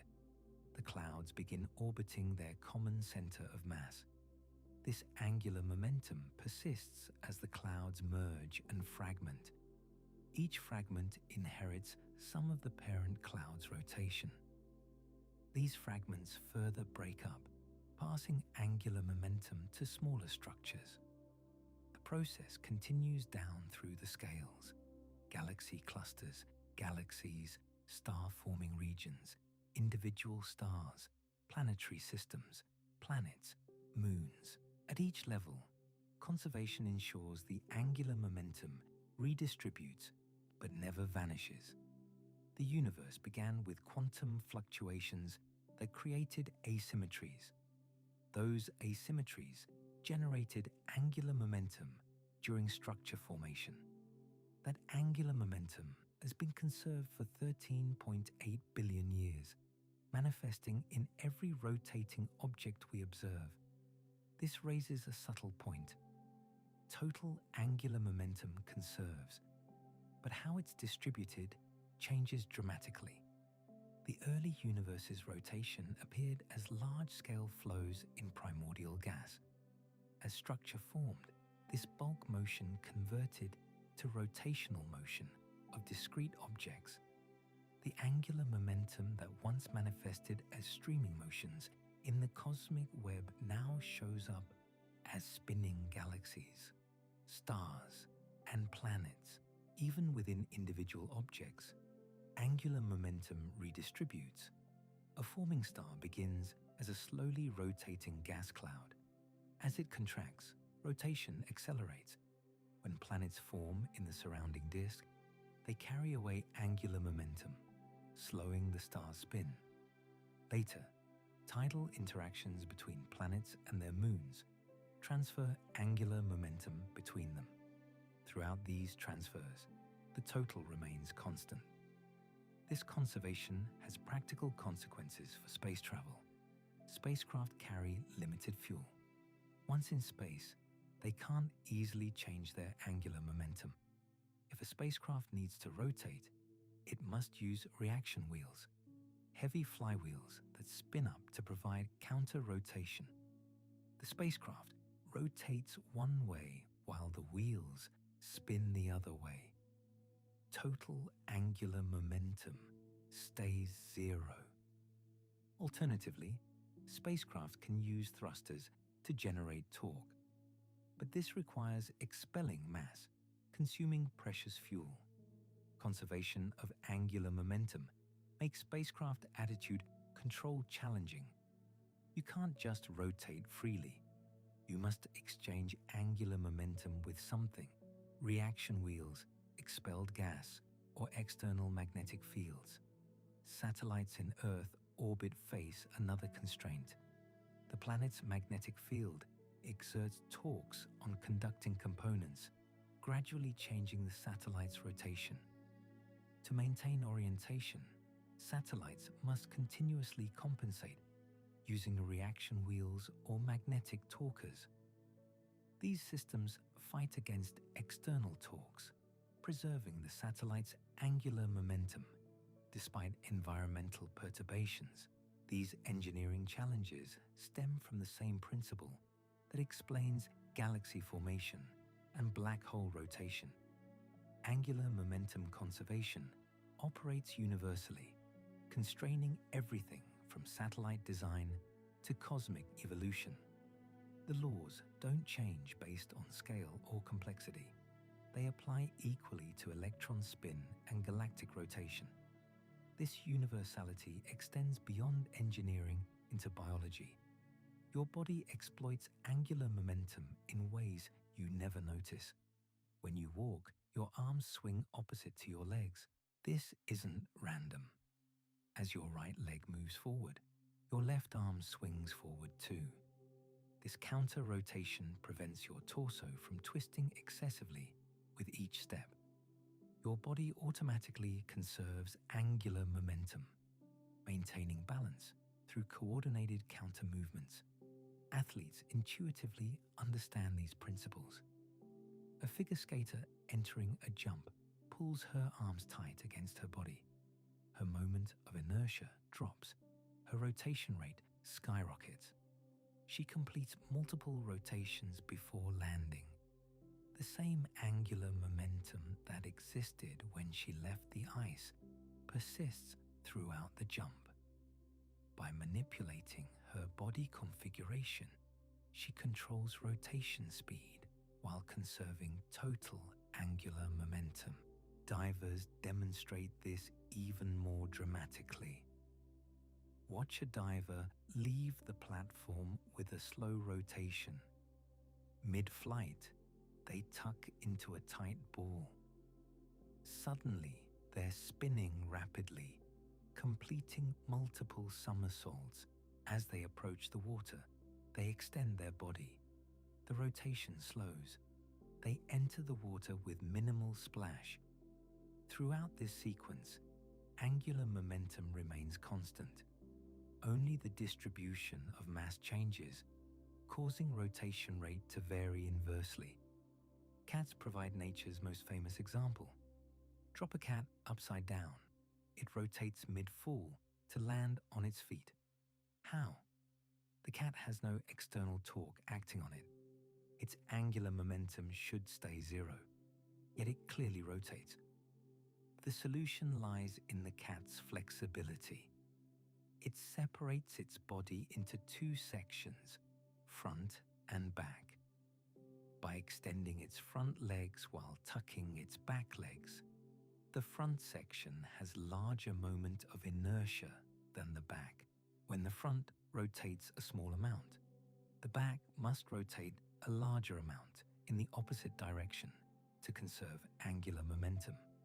The cat then switches configuration, extending back legs and tucking front legs. Now the back section has a larger moment of inertia. A small back rotation requires a large front counter rotation. Through this alternating sequence, the cat achieves net rotation while maintaining zero total angular momentum. Pure physics, no magic involved. These everyday examples might seem trivial compared to cosmic phenomena, but they operate on identical principles. The mathematics describing a cat's twist matches the equations governing galaxy formation. Scale changes, complexity varies. The fundamental law remains invariant. Consider gyroscopes, devices that seem to defy gravity through sheer stubbornness. Mount a rapidly spinning wheel on a pivot. Tilt the axis. Instead of falling, the wheel precesses, its axis tracing a circle while remaining roughly horizontal. This behavior bewildered early observers. Gravity pulls downward. Why doesn't the wheel simply fall? The answer lies in angular momentum's vector nature. The spinning wheel possesses angular momentum, pointing along its rotation axis. Gravity creates a torque perpendicular to this axis. Torque causes angular momentum to change. But change in angular momentum means the vector rotates, not that it shrinks or grows. The wheel's angular momentum vector sweeps in a circle, causing the precession we observe. The wheel doesn't fall because falling would require the angular momentum vector to tilt downward, but the torque acts horizontally, producing horizontal motion instead. Feynman loved demonstrating gyroscopic effects. He'd sit on a rotating stool holding a spinning bicycle wheel. The wheel spun with its axis horizontal. Feynman would flip the wheel, inverting its axis. Suddenly, he and the stool would begin rotating. The wheel's angular momentum reversed direction. To conserve total angular momentum, Feynman's body had to acquire angular momentum opposite to this change. The demonstration made visceral what equations describe abstractly. Angular momentum isn't just conserved in magnitude. Direction matters equally. This vector nature creates rich complexity in three-dimensional rotation. A spacecraft needs to reorient from one attitude to another. Simply firing thrusters won't work efficiently. The spacecraft must consider angular momentum's directional properties. Optimal reorientation requires carefully sequenced torques that rotate the angular momentum vector along the most efficient path. Mission planners spend considerable effort optimizing these maneuvers, saving fuel and time. The International Space Station faces constant attitude control challenges. Earth's magnetic field exerts tiny torques. Atmospheric drag creates asymmetric forces. Crew movements shift mass around. All these effects gradually change the station's angular momentum. Without correction, the station would tumble chaotically. Control moment gyroscopes continuously adjust their spin rates, exchanging angular momentum with the station to maintain proper orientation. These gyroscopes can store and release angular momentum as needed, providing torque-free attitude control. Feynman's fascination with rotation extended into quantum mechanics. He recognized that quantum spin, despite its name, differs fundamentally from classical rotation. You can't understand electron spin by imagining a tiny sphere rotating. Quantum spin is intrinsic, an inherent property like mass or charge, yet it behaves mathematically like angular momentum, obeying similar conservation laws. This quantum spin carries profound consequences. Particles with half-integer spin, electrons, protons, neutrons, follow Fermi-Dirac statistics. They obey the Pauli exclusion principle. No two identical fermions can occupy the same quantum state. This principle underlies chemistry. Electrons fill atomic orbitals sequentially because exclusion prevents multiple electrons from sharing states. Without quantum spin and exclusion, atoms would collapse, chemistry wouldn't exist, and you wouldn't be here. Particles with integer spin, photons, gluons, follow Bose-Einstein statistics. They can occupy identical quantum states. This allows phenomena like lasers, where countless photons share the same state, and Bose-Einstein condensates, where atoms merge into a single quantum entity. The distinction between fermions and bosons traces directly to their spin values. Quantum spin also enables magnetic resonance imaging. Atomic nuclei possess spin, creating tiny magnetic moments. Place these nuclei in a strong magnetic field. They align with the field. Apply a radio frequency pulse at just the right frequency. The nuclei flip to the opposite alignment. When they relax back, they emit radio waves. Different tissues in your body relax at different rates. By measuring these relaxation times, MRI machines construct detailed images of internal structures. The entire technology rests on quantum spin properties. Feynman spent years developing quantum electrodynamics, describing how light and matter interact. His Feynman diagrams revolutionized particle physics by providing intuitive visualization of quantum processes. These diagrams track particles through space and time, showing how they exchange momentum, energy, and angular momentum. Every vertex in a Feynman diagram conserves angular momentum. Photons carry spin 1. Electrons carry spin 1/2. When an electron emits a photon, the spins must balance. This constraint shapes which interactions can occur and which are forbidden. The weak nuclear force violates certain symmetries that electromagnetism preserves.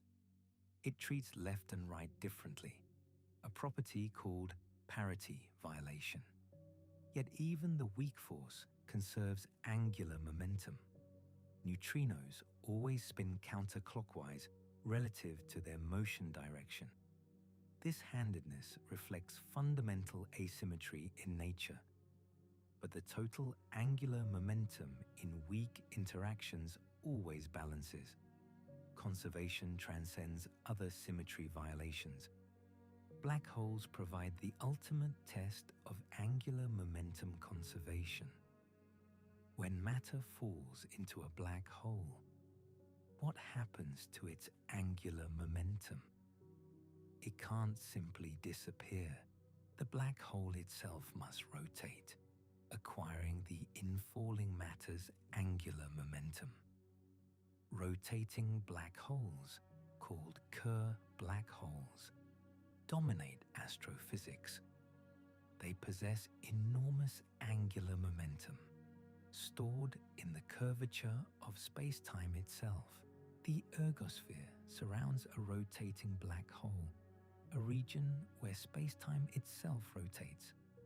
Enter the ergosphere and you must co-rotate with the black hole. You can't stand still relative to distant stars. Spacetime drags you around. This frame-dragging effect demonstrates how angular momentum warps the fabric of reality. The black hole's rotation doesn't just affect matter, it affects the stage on which matter moves. Remarkably, you can extract energy from a rotating black hole. Drop an object into the ergosphere on a carefully chosen trajectory. Split the object into two pieces. Arrange for one piece to fall into the black hole with negative energy from the perspective of distant observers. The other piece escapes with more energy than the original object possessed. The black hole's rotation slows slightly, its angular momentum transferred to the escaping piece. This Penrose process could theoretically power advanced civilizations, harvesting energy from black hole rotation. Astronomers observe jets shooting from the poles of rotating black holes. These jets stretch for thousands of light years, carrying enormous energy. The leading explanation involves magnetic fields threading the rotating black hole. The rotation twists these field lines, launching matter outward at near light speed. The black hole's angular momentum drives the jet. Over time, the process extracts rotational energy, gradually spinning down the black hole. This connects to another Feynman insight. Electromagnetic fields themselves carry angular momentum. Consider a solenoid with electric charge on its axis. The magnetic field circulates around the axis. The electric charge creates a radial electric field. These crossed electric and magnetic fields generate angular momentum density in empty space. The electromagnetic field stores angular momentum without any material rotating. Turn off the magnetic field. Where does this field angular momentum go? It transfers to the charged material, which begins rotating. This demonstrates that angular momentum isn't just a property of matter. Fields carry it too. The total, matter plus field, remains constant. Feynman found this initially counterintuitive, but ultimately recognized it as essential for consistency. Conservation of angular momentum requires accounting for electromagnetic field contributions. This principle extends to gravitational waves. When two black holes spiral together, they emit gravitational waves, ripples in spacetime itself. These waves carry energy away from the system. They also carry angular momentum. As the waves propagate outward, they transport angular momentum to infinity. The black holes spiral faster, their orbit shrinking as they lose angular momentum to gravitational radiation. Eventually, they merge, forming a single black hole with less angular momentum than the original pair. The difference radiated away as gravitational waves. LIGO detected these waves, confirming Einstein's prediction. The measurements revealed not just the wave amplitude, but also the angular momentum loss. The observations matched theoretical predictions precisely, validating our understanding of how angular momentum behaves in extreme gravitational fields.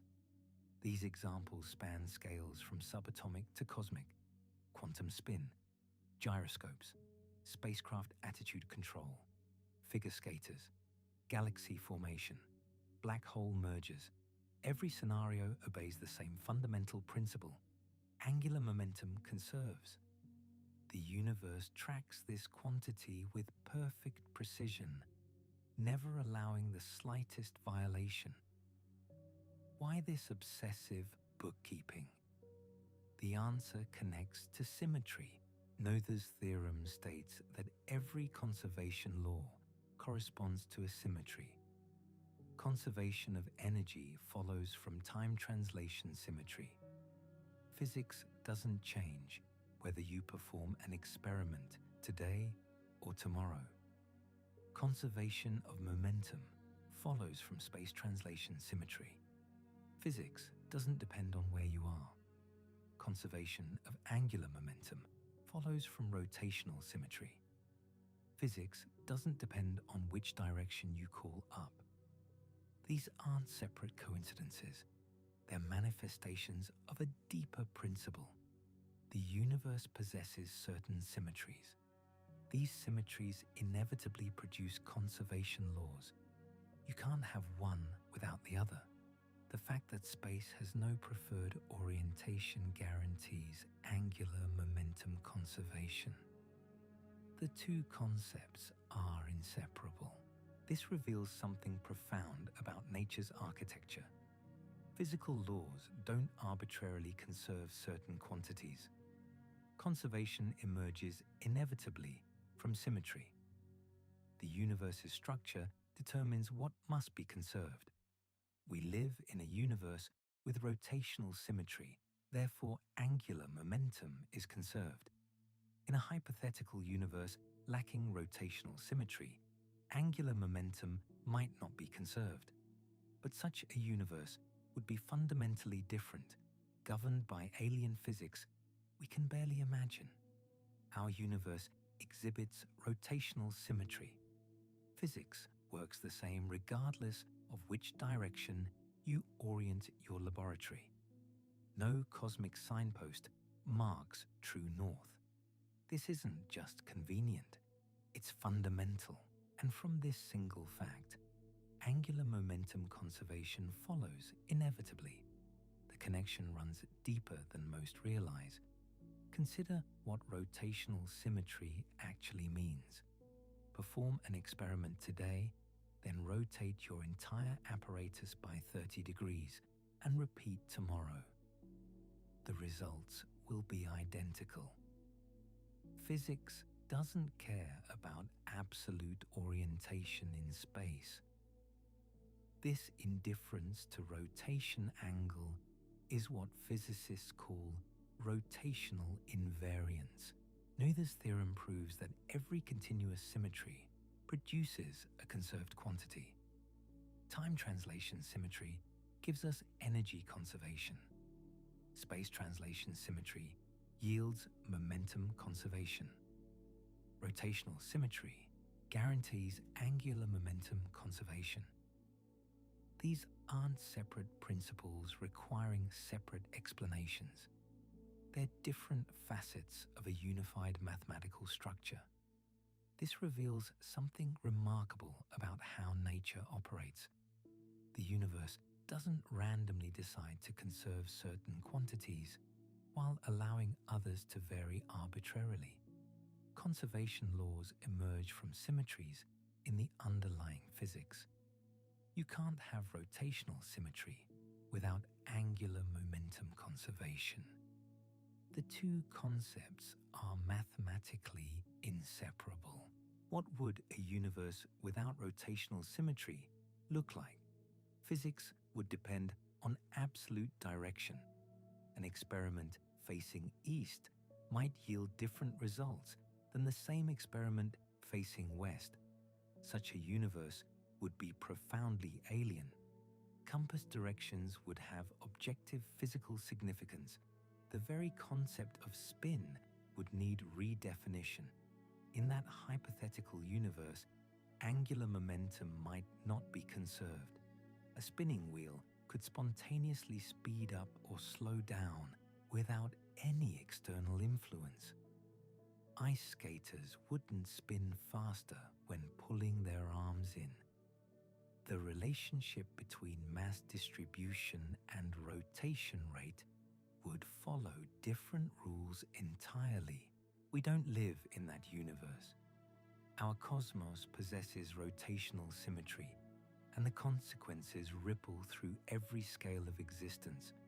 From quantum spin to galactic rotation, the same conservation principle operates universally. This universality explains why rotation appears everywhere we look. The primordial universe possessed slight asymmetries, tiny fluctuations in density and motion.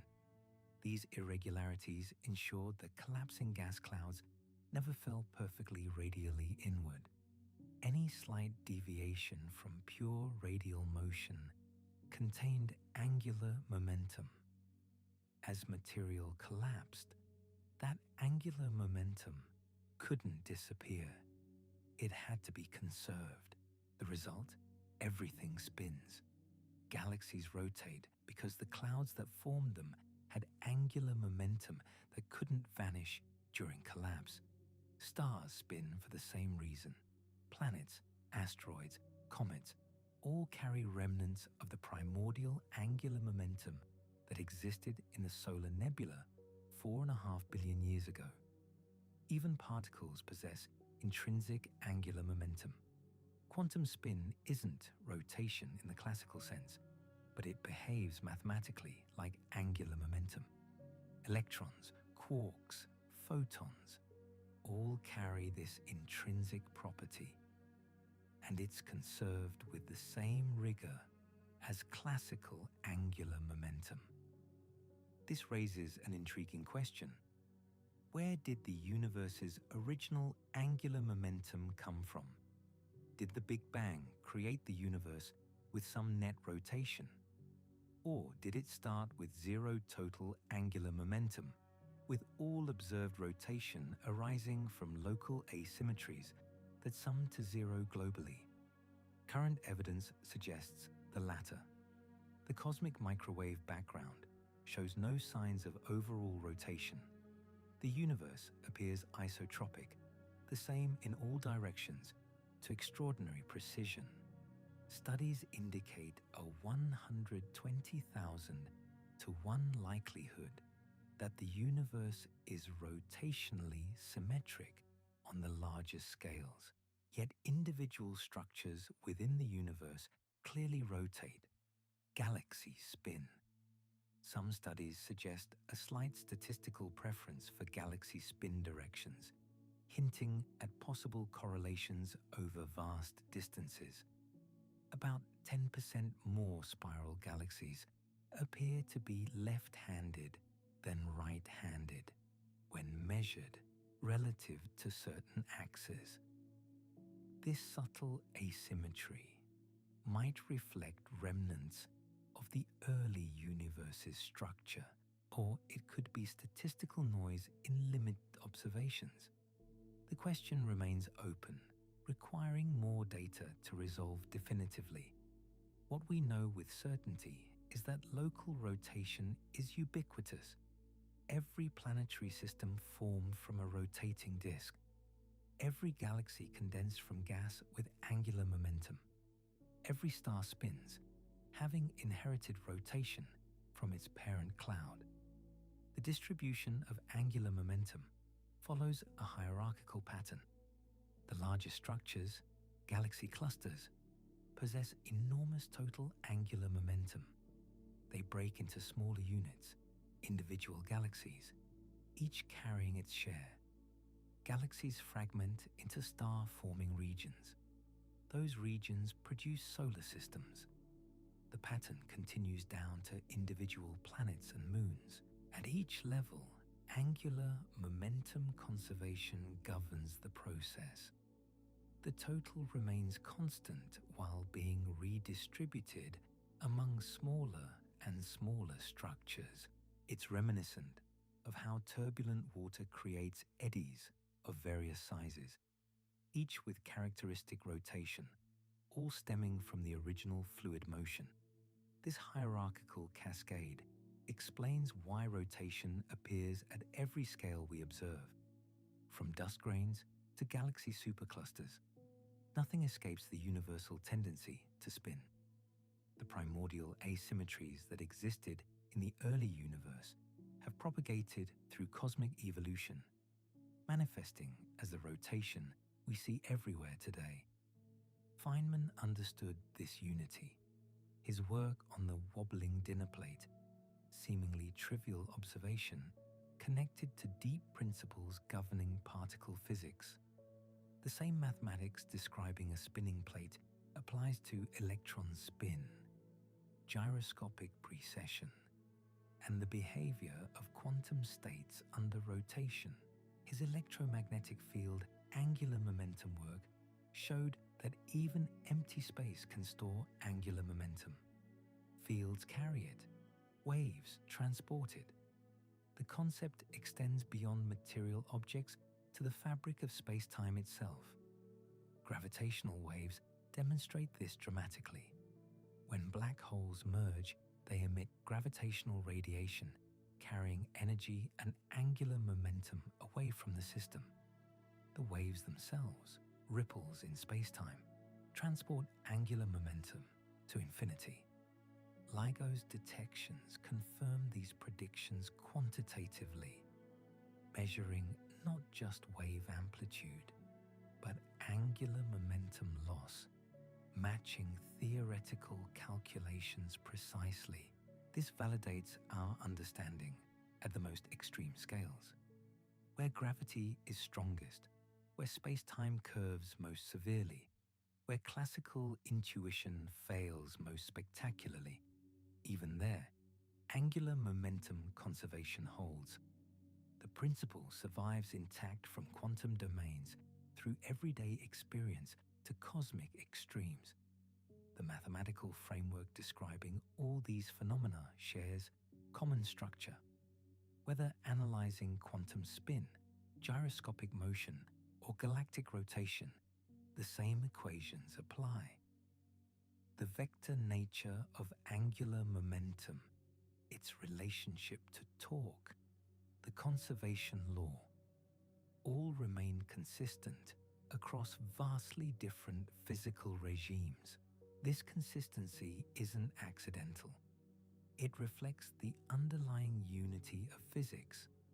The same geometric properties of space determine how angular momentum behaves at every scale. Rotational symmetry operates identically whether you're examining electrons or galaxies. Feynman's genius lay in recognizing these connections. He saw universal principles operating in specific examples. A wobbling plate became a window into quantum mechanics. An electromagnetic paradox revealed how fields carry momentum. A gyroscope demonstration illuminated three-dimensional rotational dynamics. His pedagogical approach made these connections accessible. Rather than presenting abstract mathematics first, he started with concrete phenomena: the spinning wheel on a swivel chair, the precessing gyroscope, the ice skater pulling her arms in. Physical intuition first, mathematical formalization after. This method proved remarkably effective. Students developed gut-level understanding before tackling equations.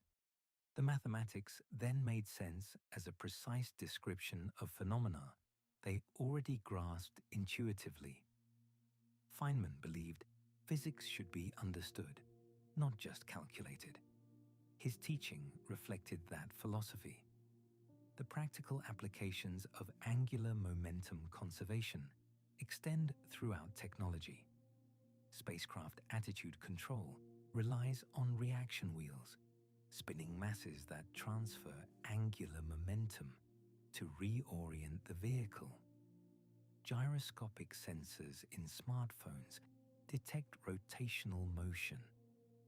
Momentum exchange mechanisms in satellites maintain pointing accuracy.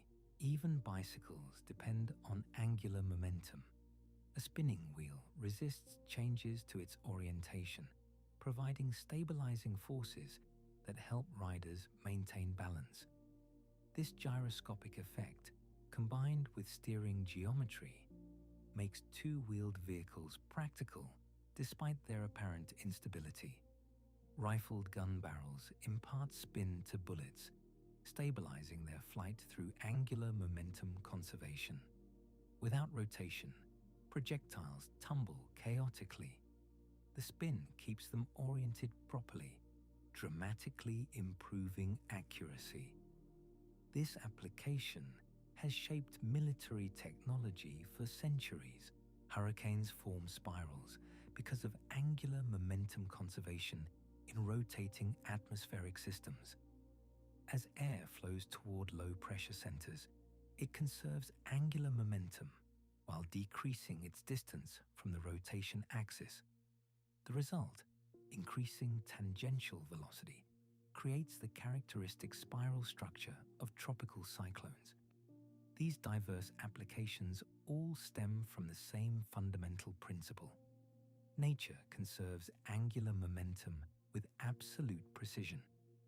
Every engineer working with rotating systems must account for this law. Ignore it at your peril. The universe will enforce conservation whether your design anticipates it or not. The same principle governs cosmic phenomena. Neutron stars spinning hundreds of times per second, accretion disks around black holes radiating tremendous energy, protoplanetary disks forming solar systems. All these processes operate under angular momentum conservation. Understanding this law provides a powerful lens for viewing the cosmos. When you observe a rapidly rotating pulsar, you're witnessing stellar collapse, compressing angular momentum into a tiny volume. When you see a spiral galaxy, you're viewing a structure whose shape reflects angular momentum that prevented spherical collapse. When you watch ice skaters spin faster by pulling their arms in, you're observing the same principle that governs neutron star formation. The universe tells a consistent story. Rotation emerges from primordial asymmetries. Conservation laws guarantee its persistence. Hierarchical structure formation distributes it across all scales.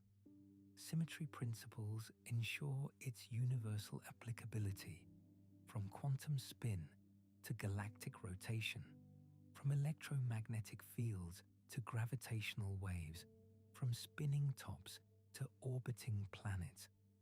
Angular momentum conservation operates everywhere. The principle allows no exceptions, no violations, no special cases where the rules somehow change. This universality reflects the deep structure of physical law. Conservation emerges from symmetry. Symmetry characterizes the fundamental architecture of spacetime. Our universe possesses rotational symmetry. Therefore, angular momentum must be conserved. The connection is absolute and unavoidable. Feynman spent his career exploring these connections. His work illuminated how seemingly disparate phenomena connect through underlying principles. The spinning plate, the electromagnetic paradox, the quantum mechanical treatment of rotation, all pieces of a unified picture. That unity represents one of physics' greatest achievements. We've discovered that nature operates according to consistent principles spanning every scale. The same laws governing particles apply to planets. The same mathematics describing atoms extends to galaxies. The universe displays remarkable coherence in its fundamental operation. Angular momentum conservation exemplifies this coherence. One principle, applicable everywhere, derived from one symmetry property of space. And from that single principle flows the explanation for why everything in the universe spins, from the smallest particles to the largest cosmic structures, all following the same universal law. Everything spins. That's the inescapable conclusion after tracing angular momentum from quantum particles through collapsing stars to rotating galaxies. The dinner plate Feynman watched wobble through a Cornell cafeteria carried within it the same principles governing the entire cosmos. But understanding why everything spins doesn't diminish the wonder. It amplifies it. The universe didn't need to be this way. Imagine a cosmos without rotational symmetry, where physics change based on which direction you faced, where conservation laws operated differently at different orientations. Such a universe would be chaotic, unpredictable, perhaps incapable of generating complex structures. We don't inhabit that universe. Our cosmos exhibits perfect rotational symmetry. Physics works identically regardless of which way you orient your laboratory. And from this single elegant symmetry, angular momentum conservation follows inevitably, not as an added rule that nature decides to follow, but as a logical consequence of spacetime's geometric structure. This is what makes the principle so powerful. It's not arbitrary, it's necessary. The implications ripple outward in every direction. Those primordial quantum fluctuations in the early universe, tiny asymmetries stretched to cosmic scales, carried angular momentum that has persisted for 13.8 billion years. As structures formed, that angular momentum redistributed but never vanished. It cascaded down through generations of cosmic evolution, from vast superclusters to individual atoms. Every rotation you observe today, Earth's daily spin, the solar system's orbital dance, the Milky Way's stately rotation, traces back to those original imperfections.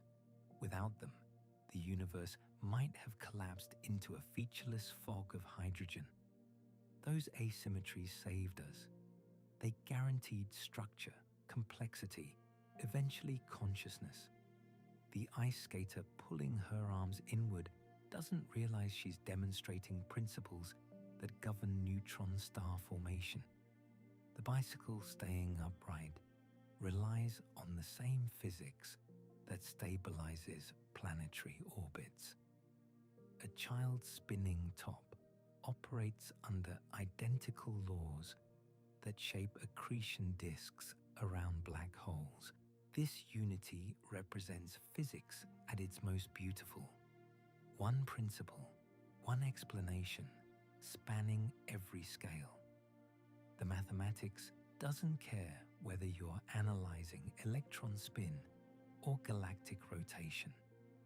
The equations remain the same. Only the parameters change. Feynman grasped this unity intuitively. His genius lay in recognizing that everyday phenomena embody deep principles. He didn't separate important physics from trivial observations. Everything potentially revealed fundamental truths. A wobbling plate could illuminate quantum mechanics. An electromagnetic paradox could expose how fields carry momentum. A gyroscope demonstration could clarify three-dimensional rotational dynamics. His approach, starting with concrete examples, building intuition, then introducing mathematical formalism, made profound concepts accessible. Physics shouldn't be mysterious formulas memorized without understanding. It should be intuitive comprehension of how nature operates, supported by mathematical precision. The story of rotation reveals how science progresses. We observe patterns. Everything spins. we seek explanations. Why? The answer emerges from deeper investigation: symmetry principles, conservation laws, mathematical structure underlying physical reality. But each answer raises new questions. Why does the universe possess rotational symmetry? Why these particular symmetries and not others? Are there deeper principles from which even symmetry emerges? Physics advances by answering questions while revealing new mysteries. We understand angular momentum conservation with exquisite precision.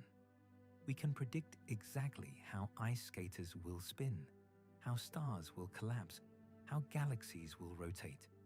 Yet the ultimate why the universe has the structure it does, remains open. Perhaps that's appropriate. Some questions might not have answers, at least not in terms we currently comprehend. The universe simply is, with its particular symmetries and conservation laws. We can describe how it operates with extraordinary accuracy. Explaining why it operates this way may exceed our conceptual framework. Yet we keep investigating, keep observing spinning galaxies and rotating pulsars, keep measuring particle spins and black hole angular momentum, keep testing whether conservation laws hold in extreme conditions. Every observation refines our understanding, extending the principle's validation to new regimes. LIGO's gravitational wave detections provided the most extreme test yet. Black holes merging, spacetime itself rippling, angular momentum radiating away as gravitational waves. The measurements matched predictions derived from conservation laws. Even where gravity dominates completely, where space-time curves beyond everyday comprehension, the principle holds. This suggests something profound. Conservation laws aren't approximate rules that work in limited circumstances. They're fundamental constraints woven into reality's fabric. The universe can no more violate angular momentum conservation than it can create squared circles. The violation isn't merely forbidden, it's logically impossible given spacetime's structure. What would violate conservation? A system with no external torque, spontaneously changing its angular momentum. A spinning wheel suddenly stopping without transferring rotation elsewhere. A collapsing star failing to spin faster as it contracts. These scenarios don't just violate physical law, they contradict the geometric properties of space itself. The universe enforces consistency automatically. When an ice skater pulls her arms inward, her rotation rate increases instantaneously, not because some cosmic referee notices and applies corrections. The change happens because the geometry of the situation permits only one outcome, given angular momentum conservation. The mathematics allows no alternatives. This automatic enforcement suggests that conservation laws represent something deeper than rules nature follows. They're features of the mathematical structure underlying reality. Space possesses certain symmetries. Those symmetries mathematically necessitate certain conserved quantities. The universe has no choice but to conserve them. Physicists debate whether mathematics describes reality or constitutes reality. Does the universe follow mathematical laws, or is it mathematical in nature? Angular momentum conservation hints at the latter interpretation. The principle operates with such absolute precision across such diverse scales that it seems less like a rule being followed and more like an intrinsic property of existence itself. Consider what this means for the biggest questions. why does anything exist? Why these particular physical laws? Why does the universe permit complexity and consciousness? Angular momentum conservation offers no direct answers, but it demonstrates that our universe possesses remarkable mathematical structure. The laws aren't random or arbitrary. They exhibit deep coherence, connecting phenomena across vast scales through unified principles. This coherence suggests design, not in the sense of an external designer, but design inherent in mathematics itself. Certain mathematical structures naturally produce conservation laws, symmetries, consistent behavior. Perhaps universes that can exist must possess such structure. Chaos and contradiction might be self-negating, incapable of sustaining existence. Our universe works. Its laws operate consistently. Conservation principles hold universally. This working coherence might not be coincidental. It might be necessary for anything to exist at all. These speculations venture beyond established physics into philosophy. But angular momentum conservation provides a concrete example of nature's mathematical coherence. The principle's universality, its emergence from symmetry, its absolute precision, all hint at deeper structure underlying physical reality. Feynman avoided such philosophical speculation publicly. He focused on understanding how nature operates, leaving why questions to others. Yet his work illuminated profound connections. He showed that seemingly disparate phenomena connect through underlying principles, that mathematics provides not just description, but genuine insight, that physical intuition and mathematical formalism reinforce each other. His spinning plate observation launched him back into physics research after post-war depression. Playing with equations, following curiosity wherever it led, eventually contributed to Nobel Prize work. The path from wobbling dinner plate to quantum electrodynamics demonstrates how fundamental insights emerge from exploring simple phenomena deeply. This lesson extends beyond physics. Curiosity-driven investigation, following questions because they're interesting rather than immediately practical, often yields unexpected insights. The universe rewards deep exploration of seemingly trivial questions. Angular momentum in a dinner plate connects to particle physics. Gyroscope behavior illuminates quantum mechanics.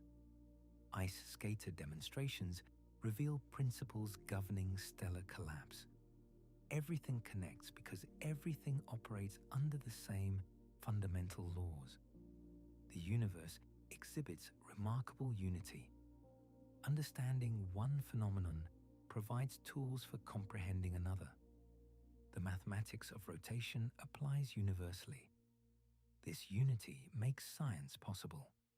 If different phenomena required completely different explanations with no connecting principles, we'd face an impossible task. But nature reveals itself through consistent laws operating across all scales. Learn the principles once, apply them everywhere. Angular momentum conservation exemplifies this universality. One principle, applicable from quantum spin to galactic rotation.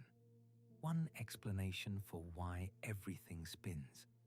One mathematical framework describing all rotational phenomena. The universe's tendency toward rotation stems from primordial asymmetries, amplified through gravitational collapse, preserved by conservation laws, and distributed hierarchically as structures formed. This explanation accounts for spinning galaxies, rotating stars, orbital motion of planets, and even quantum spin. though the last operates through somewhat different mechanisms while obeying the same conservation principle. We understand this now. We can predict rotational behavior with extraordinary precision. We've validated the principle across every scale accessible to observation, from particle accelerators to gravitational wave detectors, from laboratory gyroscopes to astronomical observations. Angular momentum conservation has never failed. Does this complete our understanding? Hardly. New questions emerge constantly. How exactly did primordial quantum fluctuations generate initial angular momentum? What role does dark matter play in galactic rotation? Can we detect angular momentum in gravitational waves more precisely? Do black holes have maximum rotation rates? And what happens at that limit? Each answer spawns new questions. Science progresses not by reaching final answers, but by continuously refining understanding while uncovering new mysteries. Angular momentum conservation is established beyond doubt, yet its implications continue revealing themselves as we probe deeper. The story continues. Astronomers discover new rotating objects, magnetars, intermediate mass black holes, exoplanets with bizarre orbital configurations. Particle physicists explore quantum spin in increasingly exotic systems. Engineers exploit angular momentum in novel technologies. Each investigation adds detail to the picture, but the fundamental principle remains unchanged. Everything spins because angular momentum, once created, persists. Conservation laws derived from symmetry guarantee this. The universe's rotational symmetry ensures angular momentum cannot disappear, only redistribute, never vanish. This persistence connects past to future. The angular momentum in your body's atoms traces back through stellar nucleosynthesis to primordial gas clouds to the early universe's quantum fluctuations. That rotation has existed for nearly 14 billion years, conserved through countless transformations. When you spin in a chair, when Earth completes its daily rotation, when the Milky Way turns through its 250 million year galactic orbit, all these motions descend from the same ancient source, angular momentum threading through cosmic history, connecting the present to the beginning. And that rotation will continue. Unless external torques intervene, spinning objects keep spinning. Earth will rotate tomorrow as it does today. The Sun will continue its 25-day rotation period. The galaxy will keep turning. Eventually, trillions of years hence, stars will exhaust their fuel. Galaxies will fade as stellar formation ceases. The universe will expand into cold darkness. But even then, whatever structures remain will still be rotating. Black holes spinning in the void, frozen planets orbiting dead stars, angular momentum persisting into the distant future, conserved until the last. The universe began spinning and will never stop. That's the inescapable conclusion. Not because rotation is special, but because conservation laws permit no alternative. Angular momentum exists, therefore it persists. This persistence reflects the universe's deep structure. Physical laws don't randomly change. Conservation principles hold across cosmic time.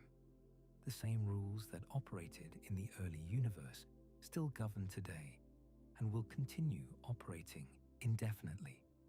That consistency makes the universe comprehensible. We can study distant galaxies, inferring their properties from light that traveled billions of years. We can investigate ancient stars, understanding their formation through current physical principles, we can predict future evolution of cosmic structures, confident that the same laws will apply. Physics works because the universe exhibits this consistency. Angular momentum conservation exemplifies it perfectly. One principle, eternal and universal, connecting everything that spins across all space and time. That's not merely a scientific fact, it's a profound statement about reality's nature. The universe operates according to consistent mathematical principles.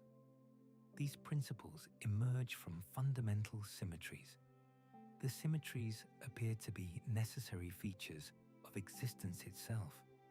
We find ourselves in a cosmos that works, that makes sense, that reveals itself to careful investigation. Angular momentum conservation is just one thread in this magnificent tapestry, but following that single thread illuminates the whole pattern. Everything spins because the universe possesses rotational symmetry, because conservation laws emerge from that symmetry, because primordial asymmetries generated angular momentum that persists through cosmic history. The explanation connects mathematics, symmetry, and physical law into a coherent story spanning from quantum mechanics to cosmology. Feynman's wobbling plate revealed this story, not through the plate itself, but through the investigation it sparked. Following curiosity, exploring deeply, recognizing universal principles in specific examples, this approach unlocks understanding. The universe spins. Now you know why.